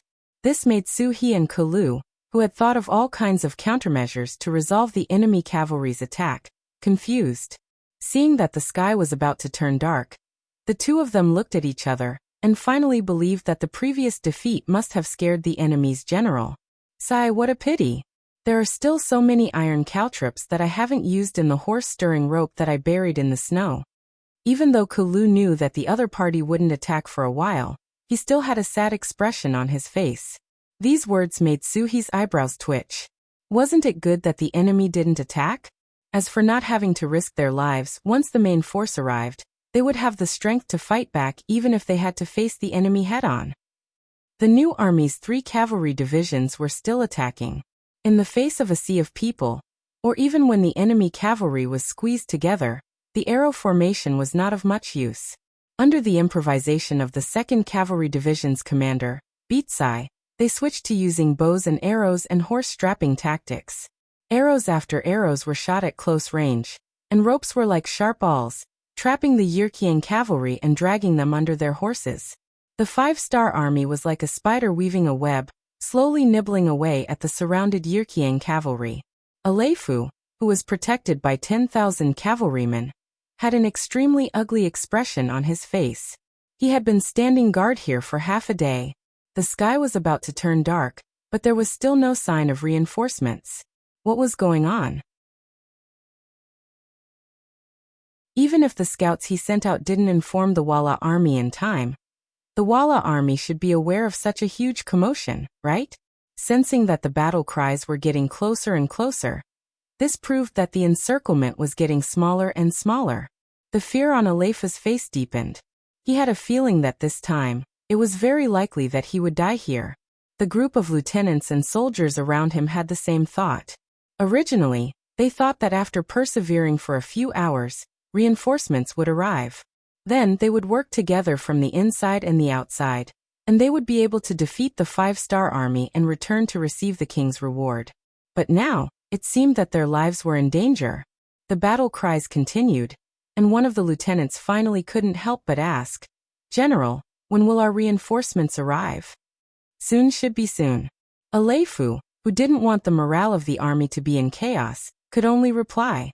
Not long after he finished speaking, the sound of horse hooves suddenly came from the outer formation, followed by a hubbub of voices. "Reinforcements are coming. A lot of cavalrymen are coming?" One of the soldiers was lying on the snow. When he raised his head, he had a joyful expression on his face. "Oh, then it must be the reinforcements. Haha, the reinforcements are here. Tell the brothers, we must hold on. Victory is right in front of us." Aleifu changed from his previous silent appearance. At this moment, he became lively again.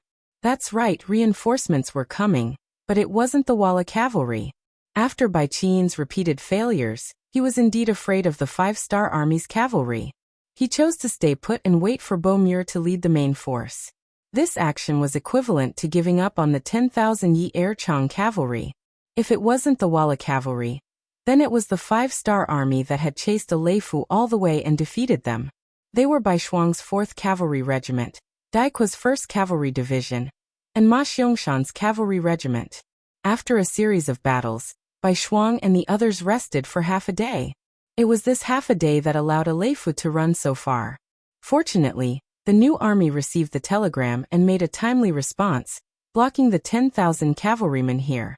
After the two sides met, the commander of the new army's 2nd Cavalry Division, Bai Kai, said excitedly, "It's great that you guys are here. How about this? Let's work together and try to take down the Yi Erchang cavalry as soon as possible." As he spoke, Bai Kai prepared to give the order to attack again. But he was stopped by Bai Shuang. "Commander Bai, don't be impatient." Although Bai Shuang was a regiment commander, he was the regiment commander of the 1st Cavalry Division and Yang Chendong's student. Furthermore, he had performed many meritorious deeds. This kind of status was more than enough to be a division commander in any other unit. Since he suddenly spoke, even Bai Kai couldn't criticize him. When everyone's eyes fell on Bai Shuang, the young commander touched the tip of his nose embarrassedly and said, "Everyone, don't look at me like that. I just want to see if I can convince the Yi Erchang cavalry. Isn't it better to subdue them without fighting?" "Convince them? How can this?" Bai Kai wanted to say that it was impossible. But when he considered that the situation had completely reversed, and that the enemy was only hoping for the reinforcements of the Walla cavalry, there was no movement from the Walla cavalry at this time. This path should not be possible. Perhaps persuading the enemy to surrender now would have an unexpected effect. It didn't take much effort. It was just letting Bai Shuang test it out. Even if it didn't succeed, they wouldn't lose anything. The other commanders laughed and agreed to Bai Shuang's request. "Thank you, everyone. I'll give it a try." Bai Shuang smiled gratefully at everyone. Then he rode his horse to the surrounded Yi Erchang's camp.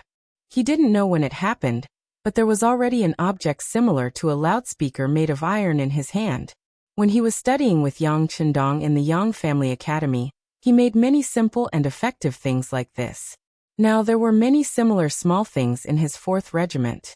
With the metal loudspeaker in his hand, Bai Shuang's voice echoed in the snowy night. Brothers of Yi Erchang, and General Aleifu, how are you? I am Bai Shuang, the commander of the 4th Regiment of the 1st Cavalry Division of the 5-Star Army. Oh, you may not know me, but I know you because 3 nights ago, I set you up to attack the camp and defeated you. He said all this with the attitude of a victor. This kind of blatant flaunting was especially jarring to the ears of the Yi Erchang cavalry, but they could only endure it. Now that they were surrounded by the army, whoever rushed out first would be courting death. Bai Shuang didn't seem to have such awareness. He continued to talk to himself. To be honest, the 5-Star Army is very powerful, but it's just a name. It's nothing in the eyes of the powerful 5-Star Army. I'm afraid you still don't know that 3 nights ago, the Turpan cavalry was wiped out by us in one fell swoop. In comparison, you're not bad. At least 10,000 of you managed to escape. Oh right, I forgot to tell you. 5 days ago, our 1st Cavalry Division charged out of the Ala mountain pass and heavily injured the 80,000 Ili cavalry that surrounded us. We killed and captured about 60,000 of them. Also, just this afternoon, our 5-Star Army's 200,000 reinforcements suddenly appeared behind the 100,000 Walla Army. After a fierce battle, we killed a lot of them. Now the Walla Army has fled. In other words, on this battlefield, only your cavalry of less than 10,000 is still persevering.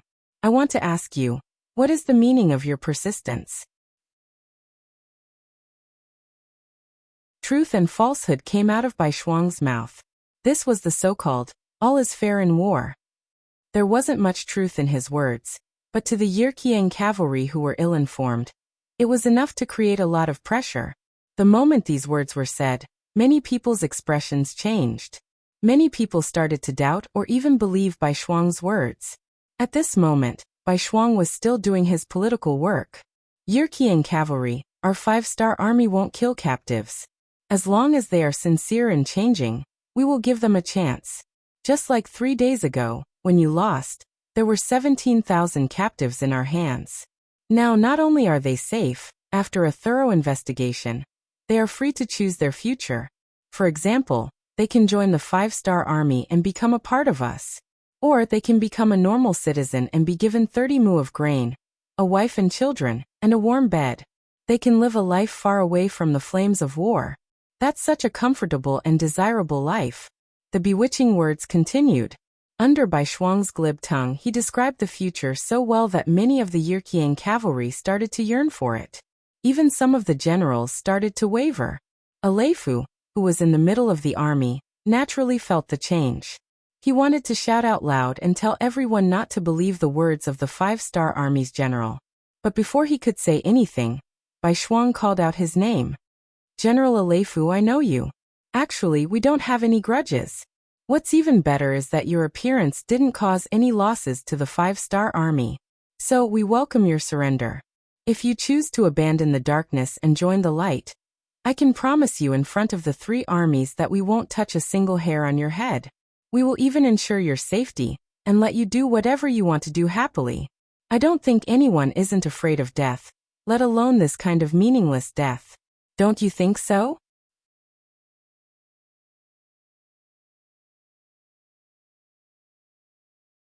Chapter 1253.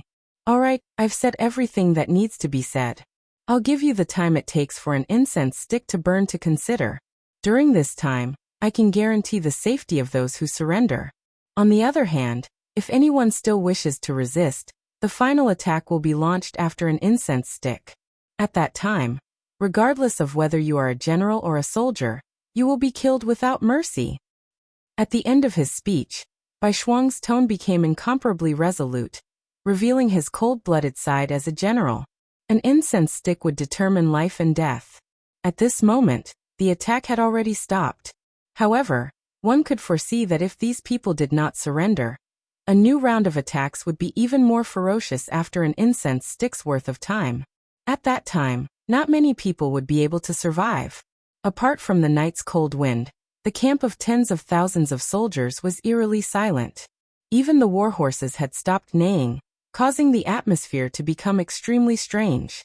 The silence lasted for an unknown period of time, until someone among the Yi Erqiang cavalry spoke up. "I don't want to die.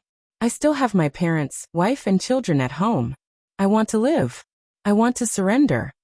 This voice was like a stone thrown into a tranquil pool of water, instantly attracting even more resonance. For a moment, countless people echoed the voice. "That's right, we don't want to die either. We choose to surrender." As this voice became more and more intense, the cavalry began to walk out of the crowd. They threw down their weapons, dismounted, and squatted in front of the 5-star army cavalry with their hands on their heads. "Very good. Move these people over there, and get them some food." Division Commander Bai Kai's face blossomed into a smile.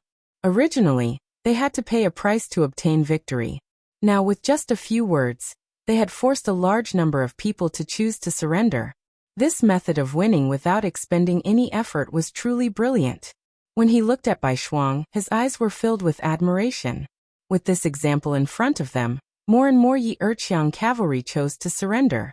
They wanted to live, and they also had the right to choose between life and death. As more and more ordinary soldiers chose to surrender, some of the sergeants, decarches, centurions, and even 2 kiliarchs in the army also chose to surrender. The Yi Erqiang cavalry camp seemed to be collapsing by itself.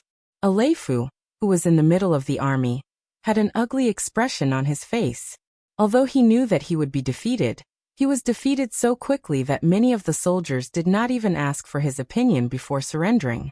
A feeling of the general trend of the battle was deeply entangled in his heart. The number of soldiers on the outer perimeter dwindled, and the number of people who chose to surrender changed from the initial few to the entire battalion. Seeing his personal guards looking at him expectantly, Aleifu sighed deeply and said, "All right, you guys can also make your own choice. This general will not force you guys to do so. But I cannot surrender. I am Yi Erqiang's general. I am." At this moment, Aleifu still wanted to express some emotions to engrave his will. However, before he could finish his words, the bodyguards around him had already started to persuade him. "General, we've already lost. Even if you don't surrender, the result won't change. General, once the news of our defeat spreads back to the country, I'm afraid it will be very disadvantageous for you.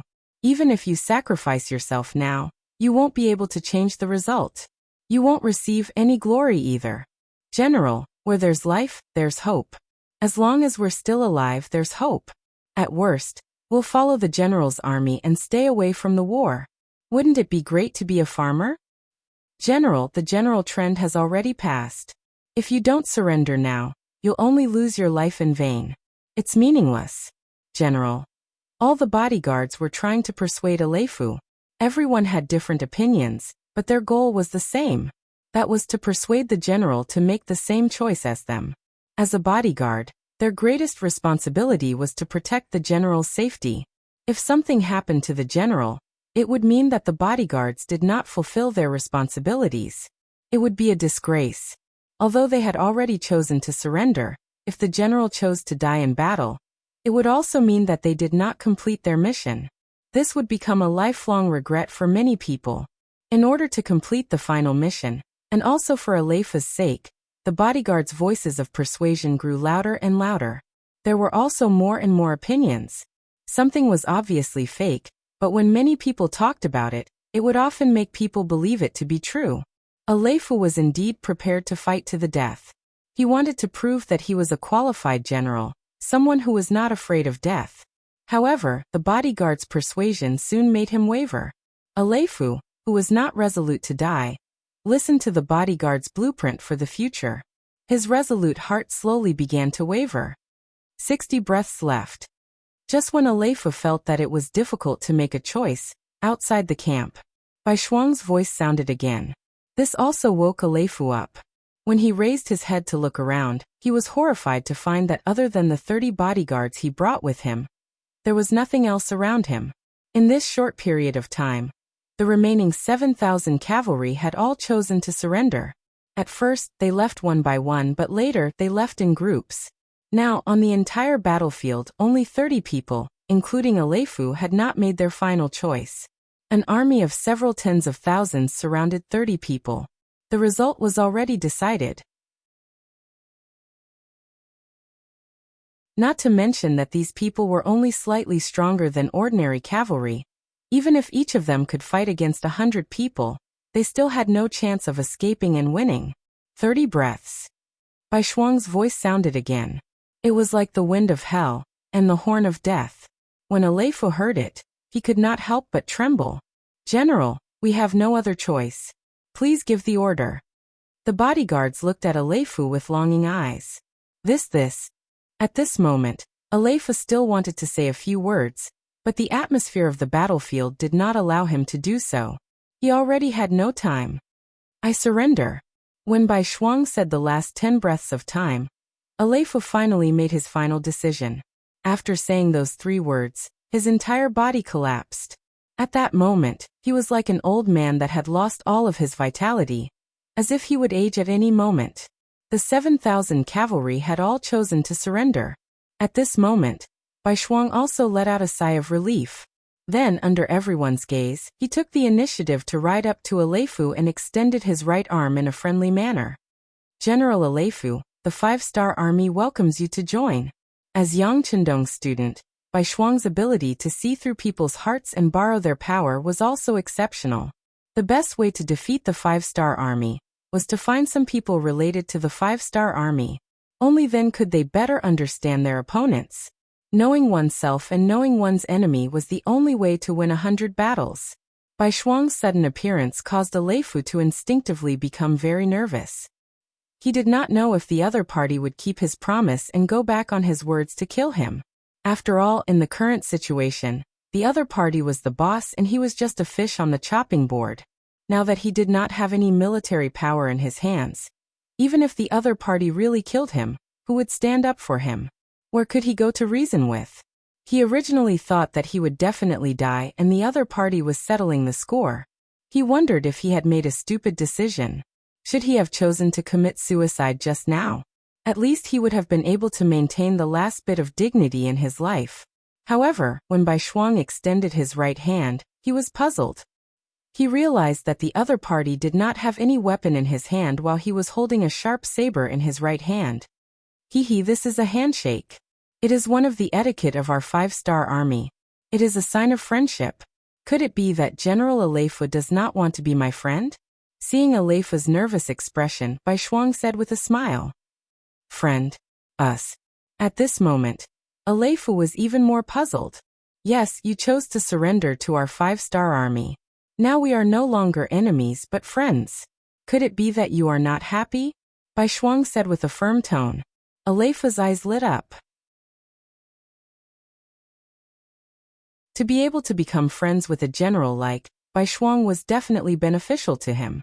At least he did not have to worry about his safety. He immediately put down his saber and imitated Bai Shuang's action, and extended his right hand. When the 2 hands shook, he kept repeating, "Yes, we are friends, we are friends." After subduing Alefu, the several armies merged together and headed straight for the temporary headquarters of the new army. Although they won this battle, the war was not over. It was only the beginning because there were even more powerful enemies standing in front of them that needed to be conquered. Turpan City. The city that had been under siege for several days showed no signs of falling. On the contrary, it was getting more and more ferocious. The 10,000 infantrymen sent out by Turpan City suffered losses after repeated attacks. There were only about 3,000 left. All of this was because of money. After the first batch of city defenders, who were made up of residents, received their due rewards, more and more youths signed up to defend the city, reaching 30,000. With so many people going up the city walls and picking up weapons, the entire Turpan city was impregnable. Of course, the amount of gold and silver paid every day was not small. The mountain of silver in front of the palace square was shrinking at a speed visible to the naked eye. Regarding all of this, Yang Chendong was not worried at all. In his eyes, any problem that could be solved with money was not a problem at all. They had a large amount of territory, as well as 3 production bases in Qiqian City, Shaowei Province, and Beginning City. Every day, just the variety of fresh products and items produced was already out of the ordinary. The products produced by the Yang family were all of the best quality, especially the endless variety of new things. They had become the most sought-after goods for various countries and forces. For example, glass products, mirrors, cigarettes, and cosmetics could bring in a lot of profits for the Yang family.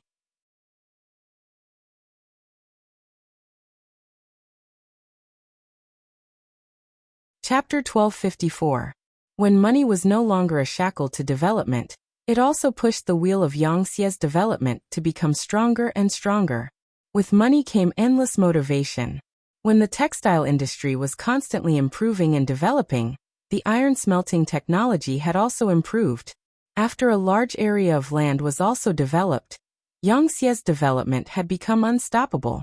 Every day, a large number of military supplies were transported to the front line by water and land.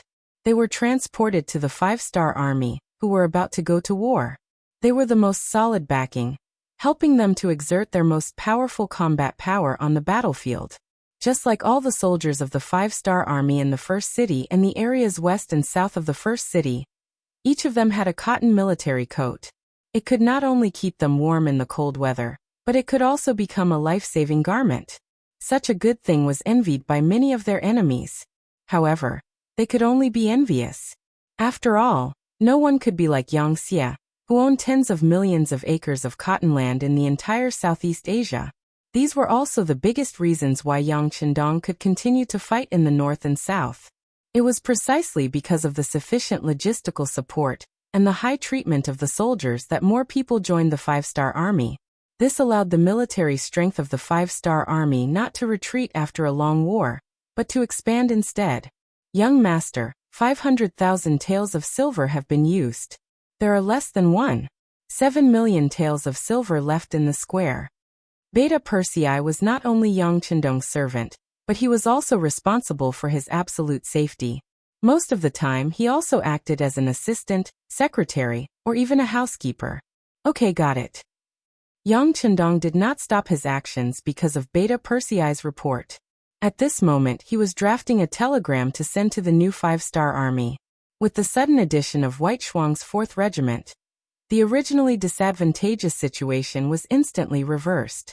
Although they were still inferior to the other party in terms of total military strength, they were already on par with each other in terms of combat strength. What followed next was a stalemate. At this moment, it would be a waste to send out all 3 newly formed armies.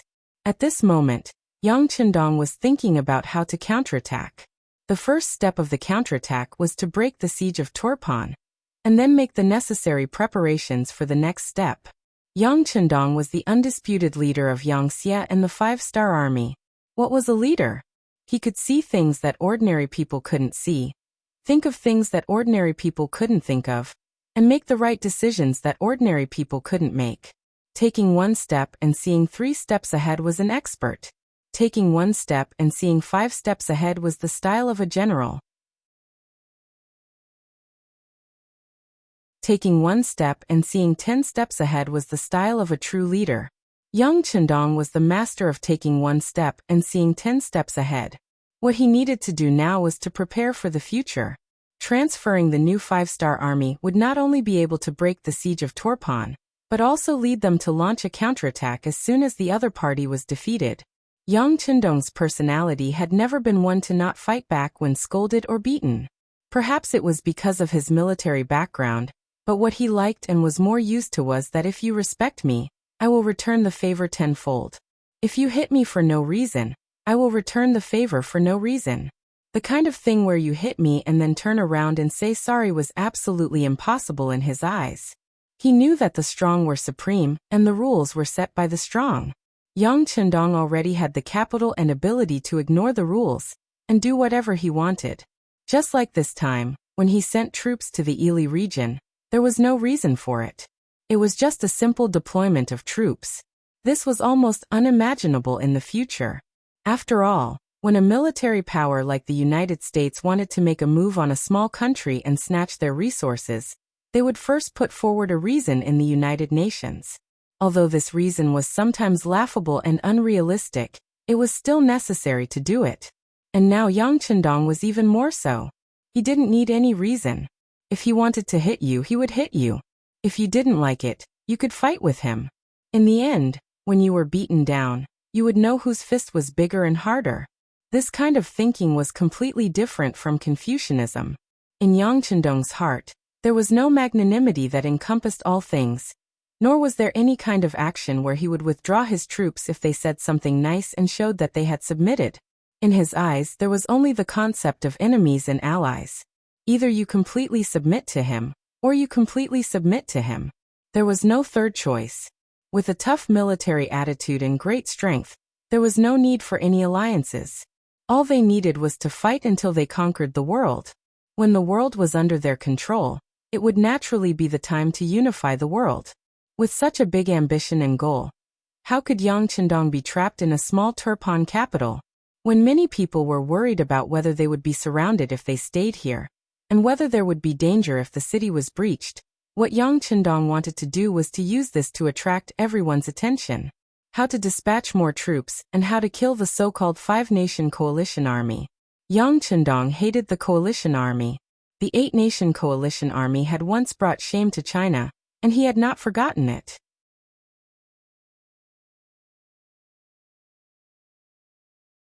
On the battlefield of resisting U.S. aggression and aiding North Korea, it was also the coalition army of more than a dozen countries that wanted to bully China.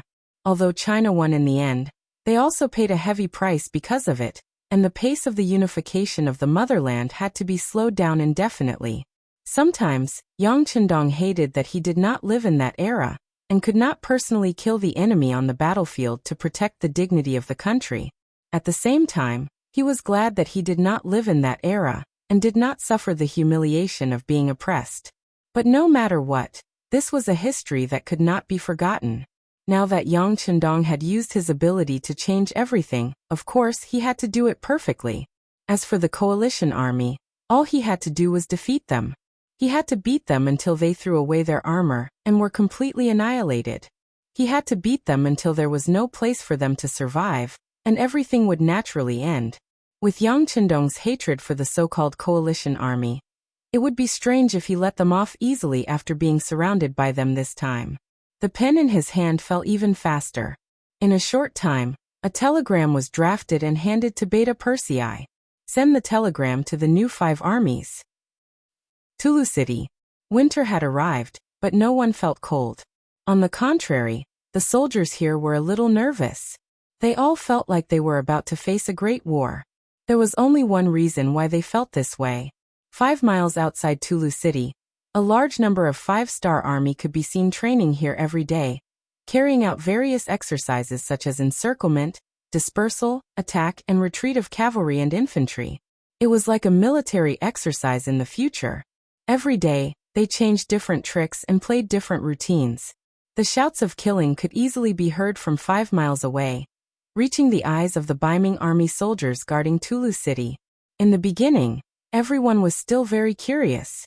Quite a few soldiers and commoners also walked up the tower with this curiosity. They looked at the constantly moving black dots from afar, and heard the battle cries from afar that could not be ignored even though they were still far away. However, as time passed, they got used to it. No one paid attention to it anymore. However, Commander-in-Chief Shi Hung, who was about to send troops to Dawn City, stopped all military operations because of this. Of course, he knew about the training of the 5-star army outside the city. Not only did he know, but he also knew that this was a warning from the 5-star army. He had also sent people to calculate. When he got the answer that the number of soldiers of the 5-star army outside the city had exceeded 200,000, and this number was even going to increase. Shi Hung's original plan to attack the Shi city had to be postponed indefinitely. The shouts were very loud. Just from the shouts of killing, one could hear the strong morale of the 5-star army. Facing such a strong army, Shi Hung was not confident that he could win in one strike. Without confidence, he naturally would not send troops. Even though the earliest 200,000 reinforcements of the Baiming army had rushed over from Jingdu, and a large amount of provisions had been transported, Shi Hung still used the cold weather as an excuse to write a letter to the acting emperor to ask if they would fight in the spring of next year. Although he said that he wanted to ask for instructions, in reality, Shi Hung had already made a decision. No matter what, he would not easily make a move. In any case, military orders could not be given. If he did not want to, he could naturally find a lot of reasons to delay. Thinking about it, when Dawn City was in trouble and was besieged for more than a year, it was still not broken through by the joint forces of the Walla army. Now that the enemy had strong soldiers and horses, how could he defeat the enemy? Because of the change in Shi Hung's thinking, the original plan of Baiming's winter offensive had to be suspended. Shi Hung was like a venomous snake hibernating in the dark, waiting for an opportunity. He did not believe that the Baiming army could continue this kind of drill every day. It must be known that mobilizing soldiers required money. With so many soldiers going back and forth to train every day, and it was so tiring, they would need more food than usual. He wanted to see how long the 5-star army could last. Dawn City's new army headquarters. Yangtze walked with relaxed steps, a smile on his face as he arrived. As soon as he appeared, many people saw him from afar and greeted him warmly. Division Commander Yang is here. Are you here to see our military commander again? Yes, commander who is busy with military affairs. There are too many things that need to be done. I also ordered people to cook some nutritious soup, and personally sent it over. How about it? Do you want to have a taste? Yangtze smiled as he looked at the officer who greeted him and said with narrowed eyes. The officer did not dare to answer. This was for their military commander. There was no reason for him to taste it first. He quickly found an excuse that he was too busy and kindly refused. Yangtze chuckled and did not take it seriously. He was just being polite and did not take it seriously. He still walked into the military headquarters. At this time, Tiger's Mane was looking at some information in his hands in a spacious office. His brows were tightly knitted together. When there was a knock on the door, he habitually shouted, "Come in." He first smelled a fragrance, then saw Yangtze walk in with a smile.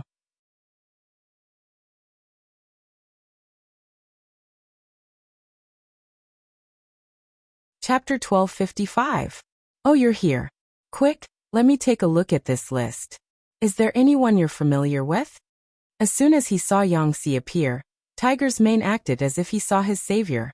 He pulled the other person over, and then reached out to take the hot soup from the correspondent behind Yangtze. The correspondent tactfully retreated and closed the door behind him. After there were no outsiders, Yangtze's eyebrows were also tightly knitted together. He looked at the list that was just shoved into his hand and said, "Tiger's Mane, is this the list of military commanders submitted by the army headquarters?" That's right. Tiger's Mane had already opened the soup pot. He took a deep breath of the fragrance and showed a satisfied expression as he answered. This is too many people. There are 11 candidates for the commander position. But there are only 3 positions. How do we choose? Yangtze finally knew why Tiger's Mane was worried. If it was him, he would also have a headache because there were too many monks and too little porridge. One had to know that anyone who could be on this list was not a mediocre person. Not only were their talents not simple, but their backgrounds were also very complicated.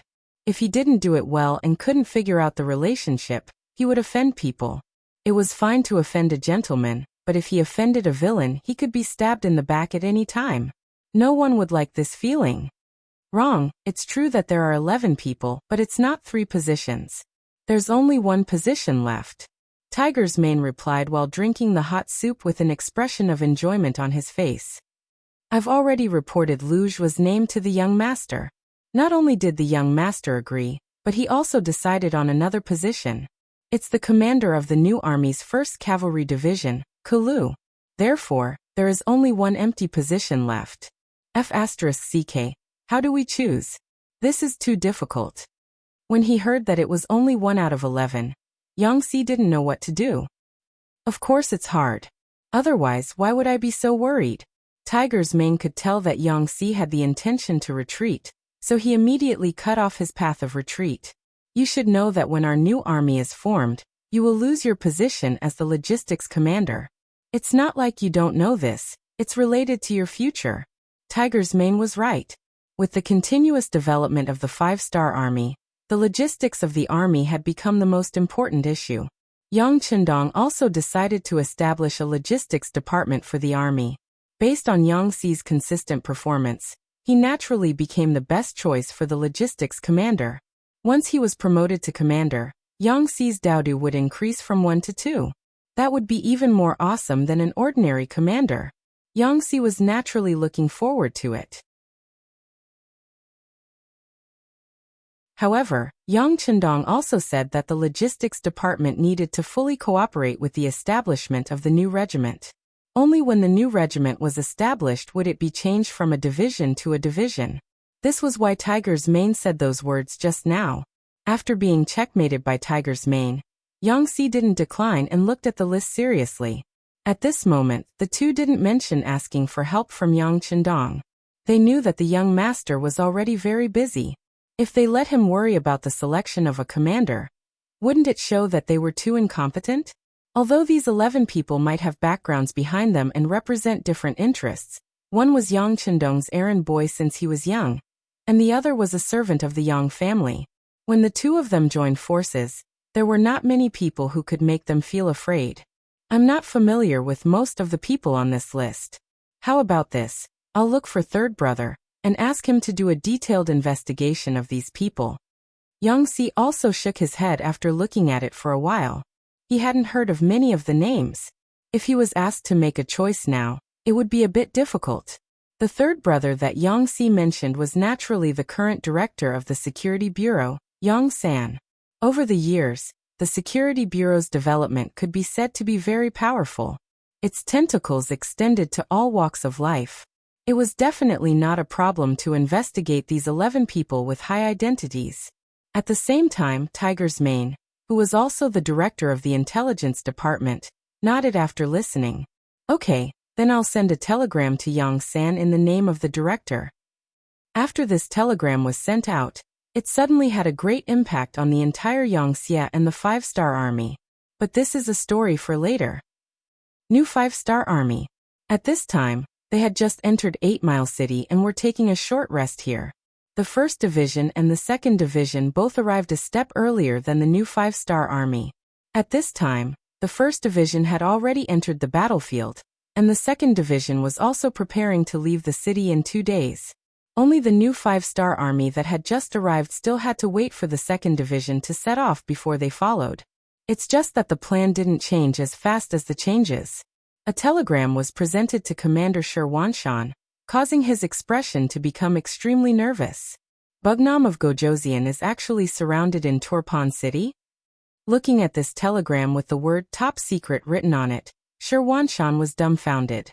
His hand that was holding the telegram trembled. He looked up and found that there was no one else around, so he calmed down a little. He knew very well in his heart what kind of sensation and impact this news would cause once it was spread out. He was afraid that the entire battle plan would have to be changed. After all, no one's safety could be compared to Yang Chendong's.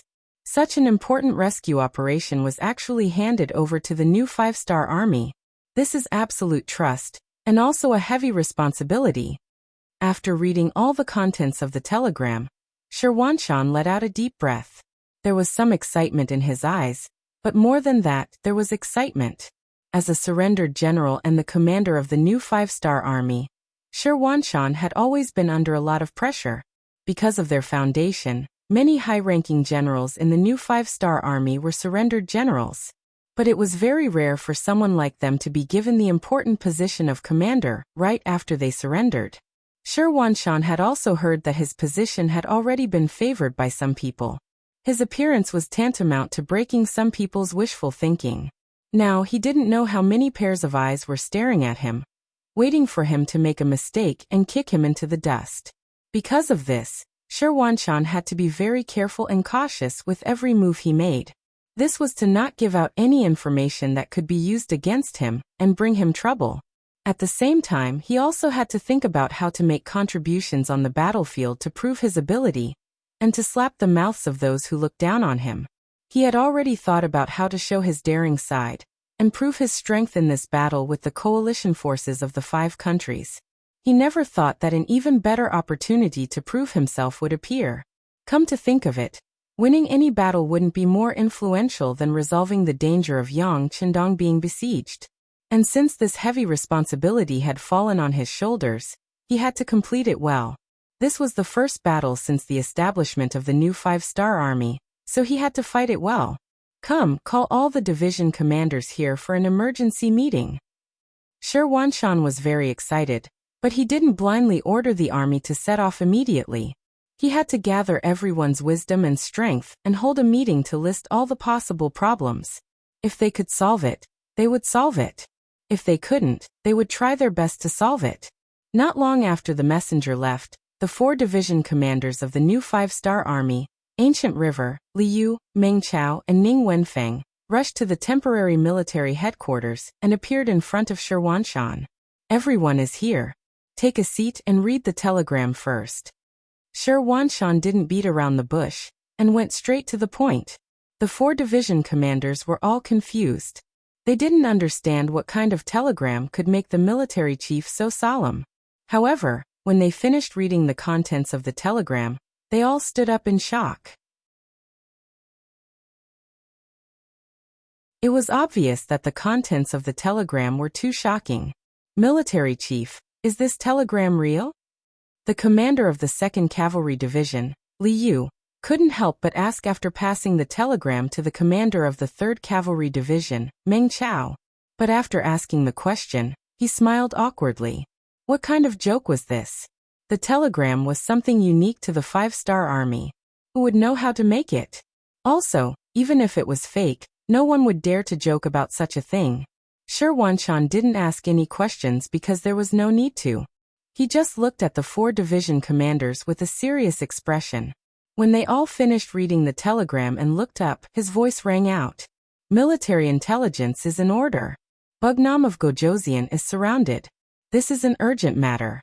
The fact that the new 5-star army is in charge of solving the situation is a form of trust. So this time we must perform perfectly. Yes, we must perform perfectly. This is the first battle of the new 5-star army. We must do well. The 4 division masters spoke excitedly. Clearly, they had already realized the importance of this mission. Their enthusiasm and understanding were all aroused. Seeing this, Sherwanshan pointed at the sand table that was already set up and said, Come, let's discuss how to solve the siege of Torpon City as quickly as possible. Tai Qin waited until General Bo Mu arrived the next morning. Then, he went up to greet him with a guilty expression. Originally, Bo Mu could have arrived last night. However, after receiving the news from Tai Qin, he didn't rush. Instead, he set off with the provisions and other supplies. He was worried that the 5-star army would suddenly attack them and take their provisions. After all, even the Yirkiang cavalry was mysteriously defeated. He wasn't very clear about what had happened. Therefore, his vigilance towards the 5-star army's cavalry was at its highest level. Alright, victory and defeat are common in war.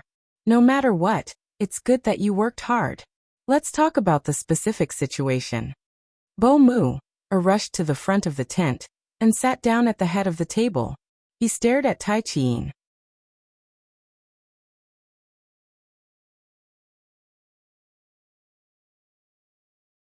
Chapter 1256. Then, under Tian's introduction, he very objectively reported the matter, including the situation reported by the scouts sent by Aleifu. Bo Mu finally knew the whole story, and said with a serious expression, In that case, the 5-star army really has a lot of capable people. The Han people's culture is really broad and profound, and their art of war can't be underestimated. Yes, those 5-star army cavalry didn't fight head-on with us at all. If you charge, they will retreat. If you retreat, they will advance. With all kinds of methods, it is really impossible to guard against them. Tain seemed to have found a confidant, and continued to complain. Alright, although the 5-star army is strong, our Walla cavalry is the elite of the grassland. We don't fear any enemy, and a true warrior will not find excuses for failure. A cold voice came out from Bo Muir's mouth. Although he didn't punish Tain, he still lost the battle, so he definitely didn't have a good expression. Yes. Tain became obedient after being reprimanded. Mu didn't look at Tyne again, and instead pondered. He was considering the advantages and disadvantages of both sides. After thinking for a long time, he said with a confident tone, "Since the other side's weakness is that they don't have enough troops, then we will take advantage of this. Come, call all the generals over." The news that Mu had arrived with 70,000 Walla cavalry was immediately seen by the scouts and sent back. In the 5-star Army's tent, Suhi's expression became much more serious.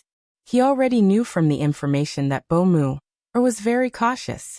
When he was guarding Chaotic Well City, he didn't make a single mistake. He was really one of the most difficult enemies to deal with in the Walla army. This Mu definitely won't advance rashly, unless he doesn't send troops. Once he sends troops, he will definitely advance steadily. Everyone, do you have any good ideas?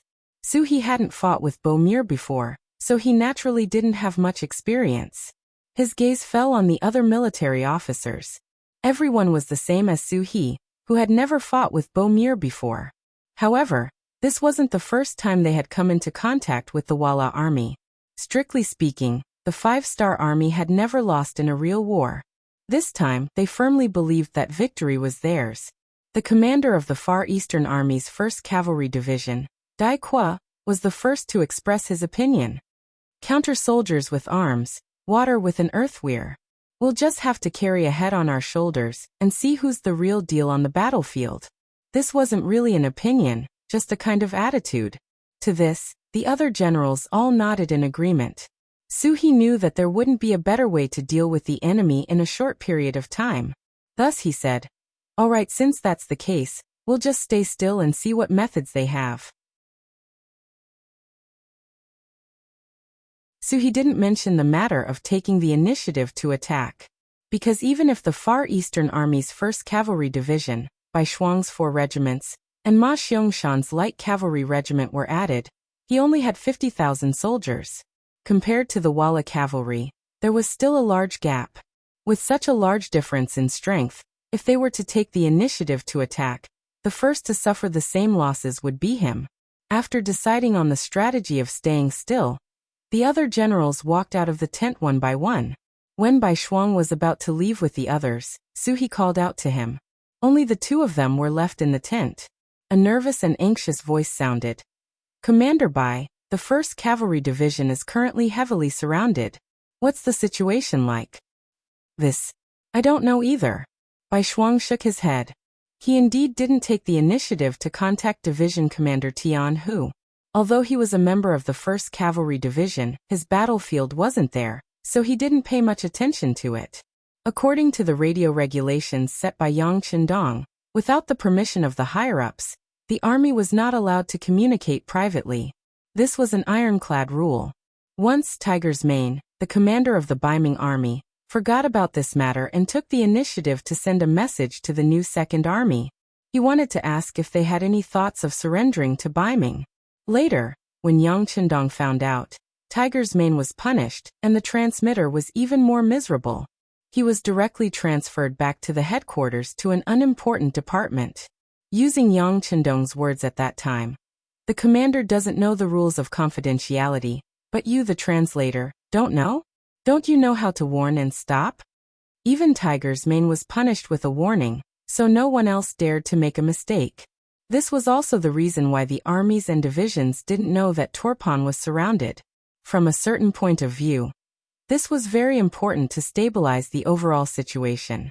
The result was that there were some things that Yang Qindong wanted everyone to know, so they could know. If he didn't want them to know, then no one would know. Without permission, they couldn't take the initiative to send a message to the 1st Cavalry Division. So he wanted to understand the situation on the other side through White Shuang. Although he and Tian Hu were in a competitive relationship most of the time, the 2 of them were both members of the 5-star Army, and they had long since become friends. But he didn't expect that White Shuang didn't know about this matter. Suhi nodded and said, "From the looks of it, the situation on the other side shouldn't be serious. The 6th young master also doesn't want us to send reinforcements. It shouldn't be a problem. It shouldn't be a problem. After all, 80,000 cavalrymen surrounded less than 20,000 people. The huge difference in strength made it impossible not to worry. It was reasonable for Su He to have such thoughts. When White Shuang heard these words, he smiled confidently. Commander Su, thank you for your concern for the 1st Cavalry Division. But you can rest assured that 80,000 people won't be enough to defeat us. You're that confident? Looking at White Shuang's expression, Su He originally wanted to ask why he was so confident. But he was afraid that this would cause White Shuang to dislike him, so he changed his approach. That's right. White Shuang replied confidently. If these 80,000 people suddenly appeared and attacked the 1st Cavalry Division in a sneak attack, then there might be some problems. But now Su He was smart and immediately understood what White Shuang meant. He asked with a surprised expression. Oh, Commander White, are you saying that Commander Tian who purposely attracted the enemy's attention? At this point, there was no need for White Shuang to hide anything. He immediately replied. Yes, all of this is teacher's idea. The enemy has 1,000,000 soldiers, and we don't have the advantage in terms of numbers. When it comes to understanding the terrain, we are at a disadvantage. That's why we lured the enemy out of its hole. It's hard for some people to think that this is a good opportunity. Actually, from the moment they split up, they were destined to fail. White Shuang wasn't talking nonsense. He had already asked Yang Chendong about this. At first, he didn't know about this plan. When he knew that he could send reinforcements out of Hoboksari, his first thought was to reinforce the 1st Cavalry Division. It wasn't far from Hoboksari, and it was his old unit. It was Yang Chendong who sent him a telegram and explained the situation. He also said that Commander Tian who was already prepared and he didn't need to worry. However, the other 5-star army units were relatively weaker and needed his help. For the sake of confidentiality, Yang Chendong only told Tian Hu about it. Everyone else was kept in the dark. White Shuang also saw that the situation was basically stabilized and told Commander Su He the truth. Su He finally knew what was going on. He sighed and said with a face full of admiration. As expected, only the 6th young master can do something like this. This time the 5-star army is going to shoot themselves in the foot.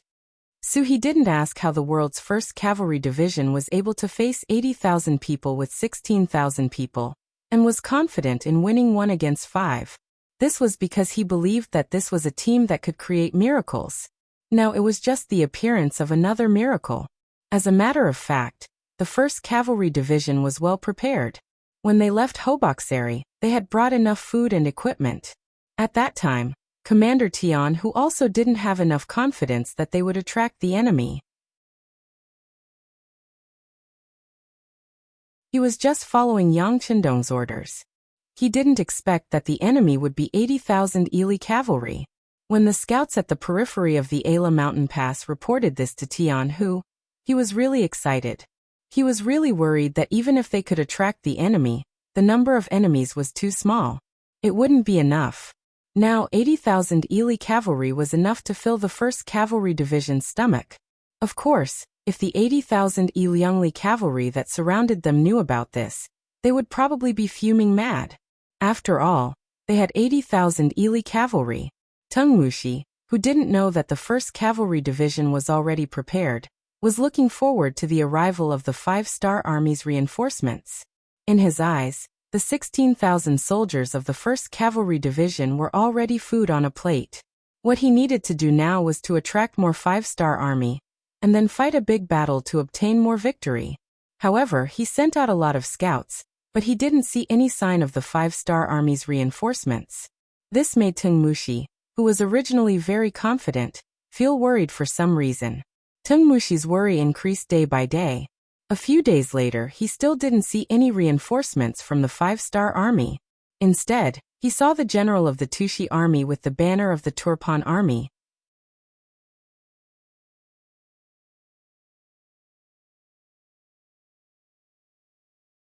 Chapter 1257. After Tushi's camp was raided, he immediately fled. Not only that, he also gathered his troops along the way. Now, the number of cavalry under his command had recovered to 15,000. Although it was only half of his peak, he still had hope in his heart. That was the 80,000 Ili cavalry at the Ala mountain pass. Tushi, who had already lost, should have done something to make up for his mistakes. However, after being beaten by the 5-star army, coupled with the fact that he did not have enough troops, he did not dare to take the initiative to find trouble with the 5-star army. After thinking about it, he came all the way west to meet up with the Ili cavalry. In Tushi's eyes, if there was a 5-star army on the battlefield that was the easiest to deal with, it would undoubtedly be the heavily surrounded 1st Cavalry Division. Attacking this place was also the most likely way to gain merit. Tushi's arrival made Tingmushi know a lot of things, but because of this he became unhappy. Why? It was obvious that this person was here to steal merit from him. Who would be happy if it was someone else? There was no need to mention the fact that the 15,000 Turkmen cavalry were in an extremely sorry state. Their camp had been raided, and their rations were long gone. At this moment, they were all starving. The moment they entered the camp, they started to clamor for food, looking like hungry ghosts that had been reincarnated from starvation. Tungmushi was confident that even without any external help, it would be easy for his 80,000 cavalrymen to deal with the 16,000 cavalrymen of the 1st Cavalry Division. However, since the other party was here, he could not just ignore them.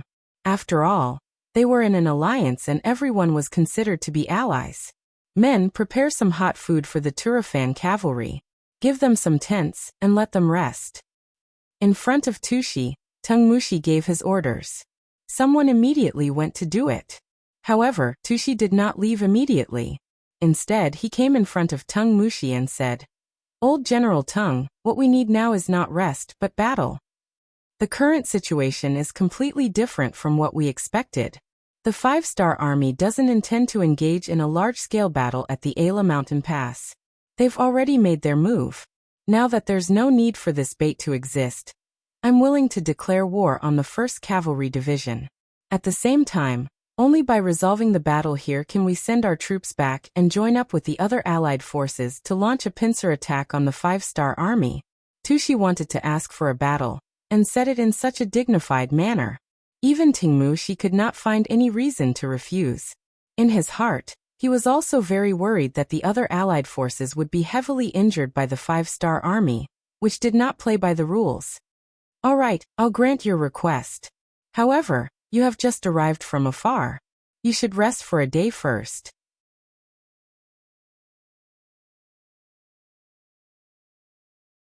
Once you have recovered, we will discuss the matter of the battle tomorrow." Tungmushi agreed, but he did not immediately send out his troops. Previously, he had surrounded the 1st Cavalry Division and did all the defensive work to prevent the enemy from breaking out. Now it was time to change it to an attack. Some of the military arrangements also needed to be adjusted. Tushi, who only wanted to ask for a battle and get a share of the credit, saw that Tingmushi had agreed to his request and left the tent with a satisfied expression. After that, Tingmushi immediately ordered someone to call the other generals over. He needed to discuss a new battle plan and change from defense to offense. In the headquarters of the 1st Cavalry Division, compared to the icy cold outside, it was as warm as spring. This time, the purpose of this operation was to lure the enemy and not to go on a pincer attack like before. Therefore, the various military resources they brought were extremely abundant. Just the amount of charcoal they brought was sufficient. At this moment, the charcoal was burning in the tent, releasing a unique warm aura. Division Commander Tian, who was currently sitting not far away from the charcoal brazier with his eyes closed. There were also 4 other regimental commanders in the tent. They all maintained the same posture and did not speak. It was as if they were waiting for something. "They're here, men."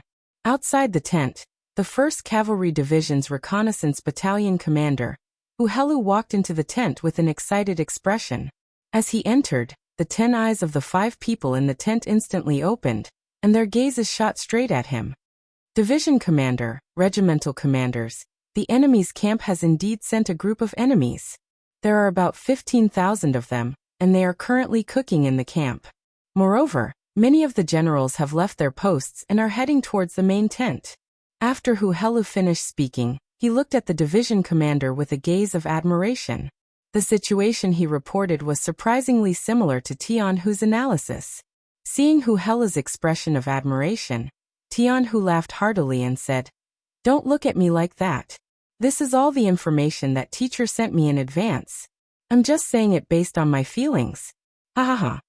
Although it was said that he had received the information first before coming up with such an analysis, to be able to guess the situation so accurately was not something an ordinary person could do. Tian Hu's words caused everyone to laugh. Then, they quickly quieted down and focused their gaze on Division Commander Tian Hu. Alright everyone, don't look at me like that.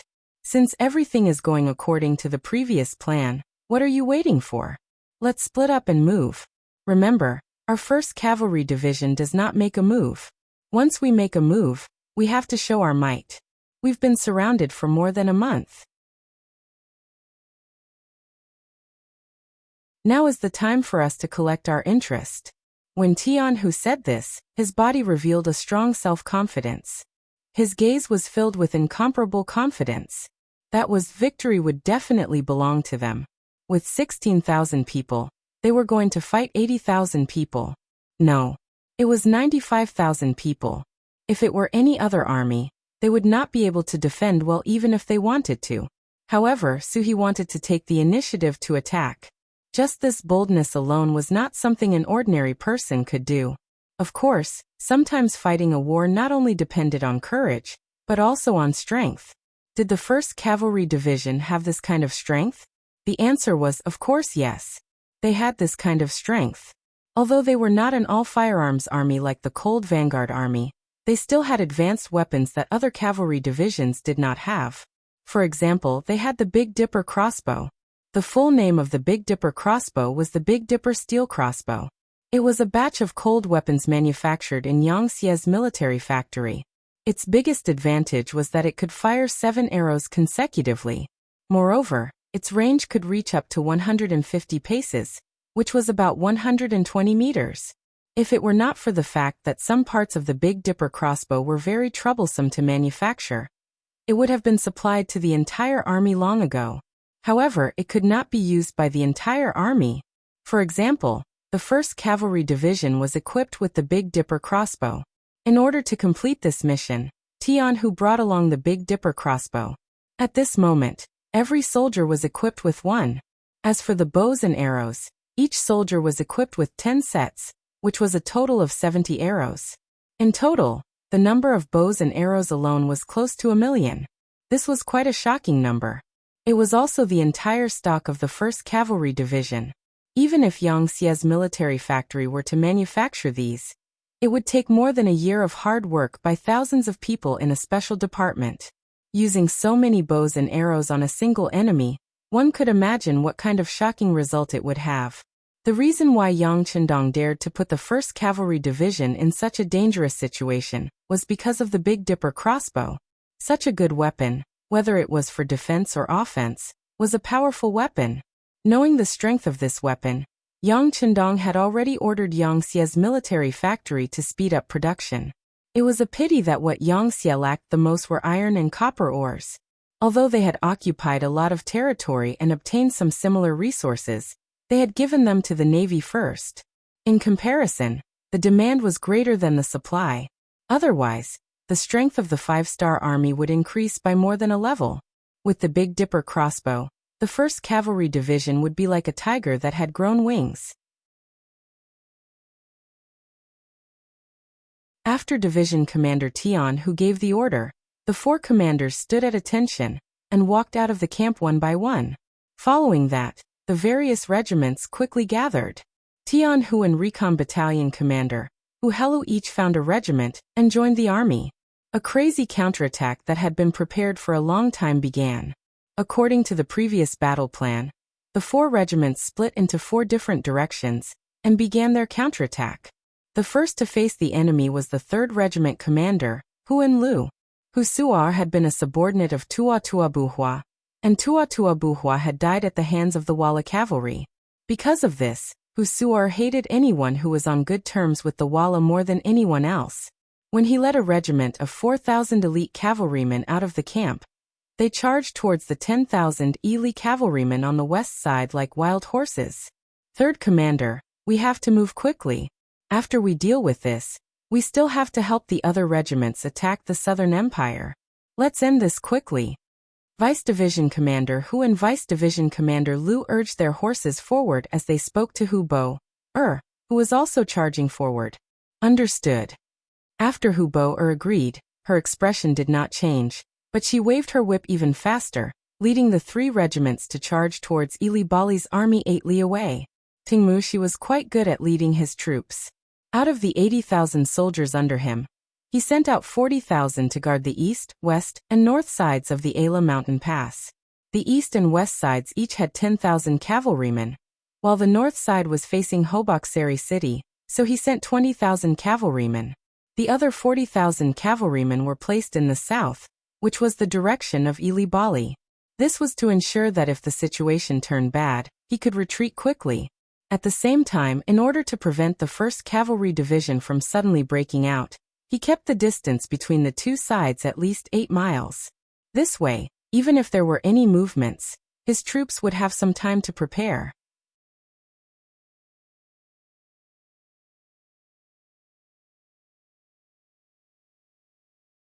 Chapter 1258. Just like now, the 8 li charge didn't escape the notice of the 10,000 cavalry on the eastern front. When the scouts informed the army of the 5-star army's charge, the 10,000 cavalry who were prepared immediately donned their battle armor, picked up their sabers, and mounted their war horses. What's going on? Why are they attacking in broad daylight? And when the general isn't here?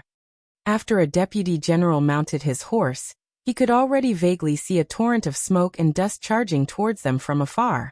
An unnatural look of fear flashed across his eyes. The general went to the main tent to participate in a meeting. The remaining 2 deputy generals looked at each other and expressed their intention to fight.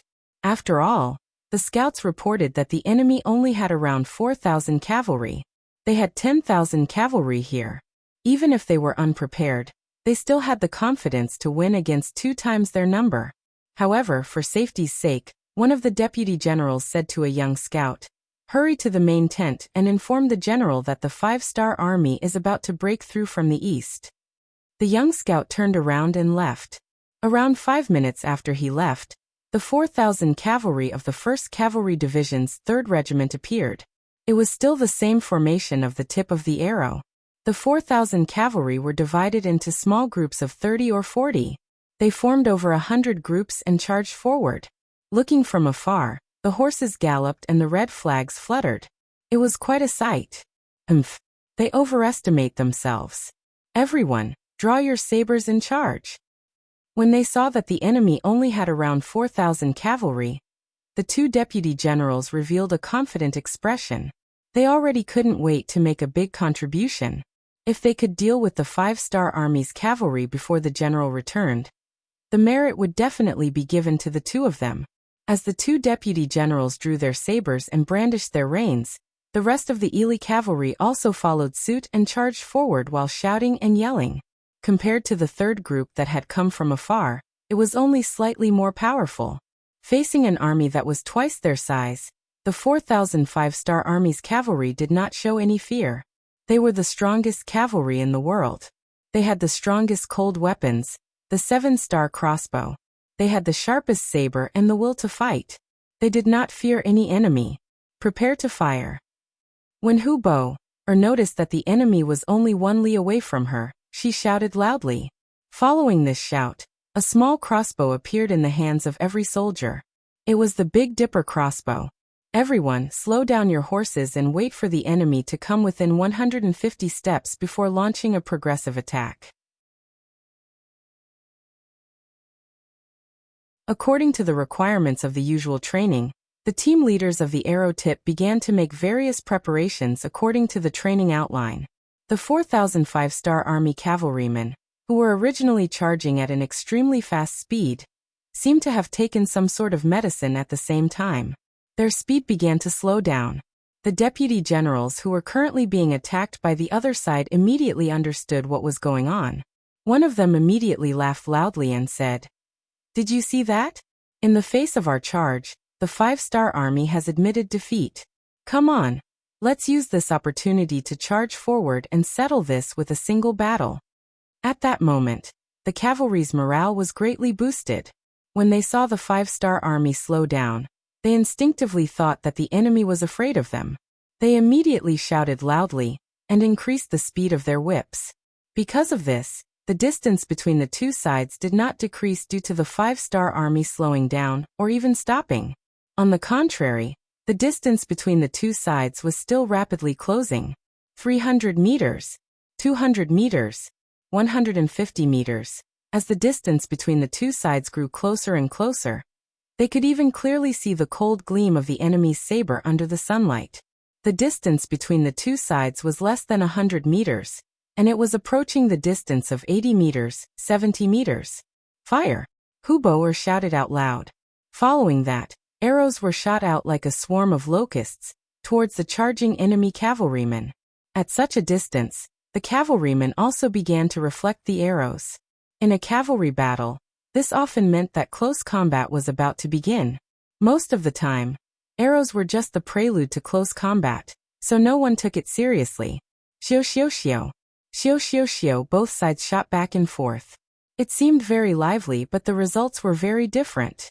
The cavalrymen's arrows were blind. The only ones who were accurate were the sharpshooters. However, most of these arrows were dodged by the soldiers of the 1st Cavalry Division, who were adept at horse riding. On the other hand, the crossbows of the 4,500 Star Troopers were indeed fixed-point attacks. Every crossbow shot had a clear target. In addition, they were already very stable with the mechanism in their hands. Moreover, they were shooting in parallel. Every arrow shot down was flying towards the target at high speed. It was as if they would not return until they had achieved something. The cavalrymen of the Ely army had never seen such a thing before. It was only when the 1,000 cavalrymen at the front were all hit by the arrows and fell from their horses that they finally realized the power of the 5-star army's archery. However, it was clearly too late for them to react. Now that they had entered the range of the Big Dipper crossbow, there was no way to save them. As more and more crossbow bolts were fired, more and more of the Ely cavalry were killed by the bolts or fell to the ground from their injuries. The so-called advantage in numbers had now become a living target for the 5-star army. The more people there were, the higher the probability of the arrows hitting the target, and the more cavalrymen fell from their horses. What's going on? When he realized that the number of cavalrymen at the front was decreasing and that he, who was originally in the middle, was about to become the vanguard, one of the deputy generals revealed a puzzled expression. In an instant, this thought flashed through his mind. Before he could react, a crossbow arrow had already pierced through the air and headed straight for his head. It must be said that the deputy general was indeed different from normal soldiers. When he saw a black shadow approaching, he instinctively swung his sword. The crossbow arrow collided with the cavalry sword, and after a crisp ding sound, the arrow flew to the side. However, before the deputy general could react, another crossbow arrow flew over. Another crisp sound of collision sounded, and the crossbow arrow fell to the ground again. However, the 3rd, 4th, and 5th crossbow arrow quickly followed. It was clear that the 5-star army's cavalrymen had noticed this deputy general's extraordinariness, and he became the target of their care. Facing the seemingly endless crossbow arrows flying towards him, the deputy general was shocked, but at the same time he could not understand. The enemy only had 4,000 cavalrymen. So how could they continuously fire crossbow arrows? The answer was that no one would answer him, and he would bring this question to hell. Perhaps there would be a kind-hearted person who would explain it to him. However, the reality was that after a few rounds of crossbow arrows, the deputy general finally couldn't dodge in time, and an arrow pierced his heart. His body staggered, and after a breath of time, he fell from his horse. The death of this deputy general caused many of the other cavalrymen to reveal an expression of shock. Even their deputy general had died in battle, and at this moment, they were still at least 30 steps away from the 5-star army. This seemed to have become a death zone, and no one could jump over it, and no one could step into it. After a series of defeats and losses, the cavalry finally began to retreat. In their eyes, these opponents were not human at all, especially the speed of their arrows, which was beyond their imagination. Even when the Mongol Empire was at its peak, their archers could not maintain such speed. The morale of the Ely army's cavalry had plummeted after they had suffered heavy losses.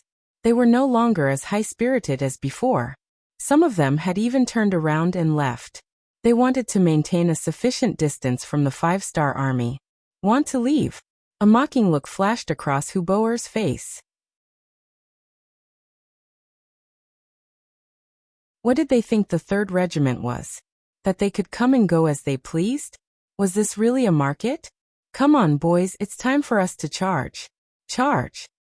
Huboer put away the 7-star crossbow in his hands and pulled out his cavalry blade. With a loud roar, he led the charge towards the retreating cavalrymen. In all honesty, the cavalrymen were not truly afraid. They only wanted to retreat a little and maintain a sufficient distance from the 5-star army, so as to not let the crossbows unleash their full power. However, under Huboer's charge, they seemed to have become a defeated army and wanted to turn around and flee. Behind them came the rumbling of hooves, and the snow that was kicked up covered their bodies, giving off a feeling of heavenly soldiers descending from the heavens. The 4,000 cavalrymen of the 5-star army were filled with fighting spirit. With the help of the 7-star crossbows, their morale was greatly boosted. Seeing that their commander had taken the lead, how could they be courteous? All of them kept their crossbows and pulled out their cavalry blades, roaring as they charged forward. On the other hand, the Ely cavalry's morale had fallen to the lowest point. They only wanted to turn around and retreat a little. However, the 5-star army took advantage of this opportunity. Hearing the battle cries behind them, they looked around and saw that their comrades were frantically fleeing. Occasionally, there were some who wanted to resist. However, when they saw that the situation was about to change, they could only sigh in their hearts before turning around and fleeing together with them. In this way, the retreat became a true retreat. This trick made many of the Ely cavalry feel extremely depressed. However, they did not have any way to turn the situation around.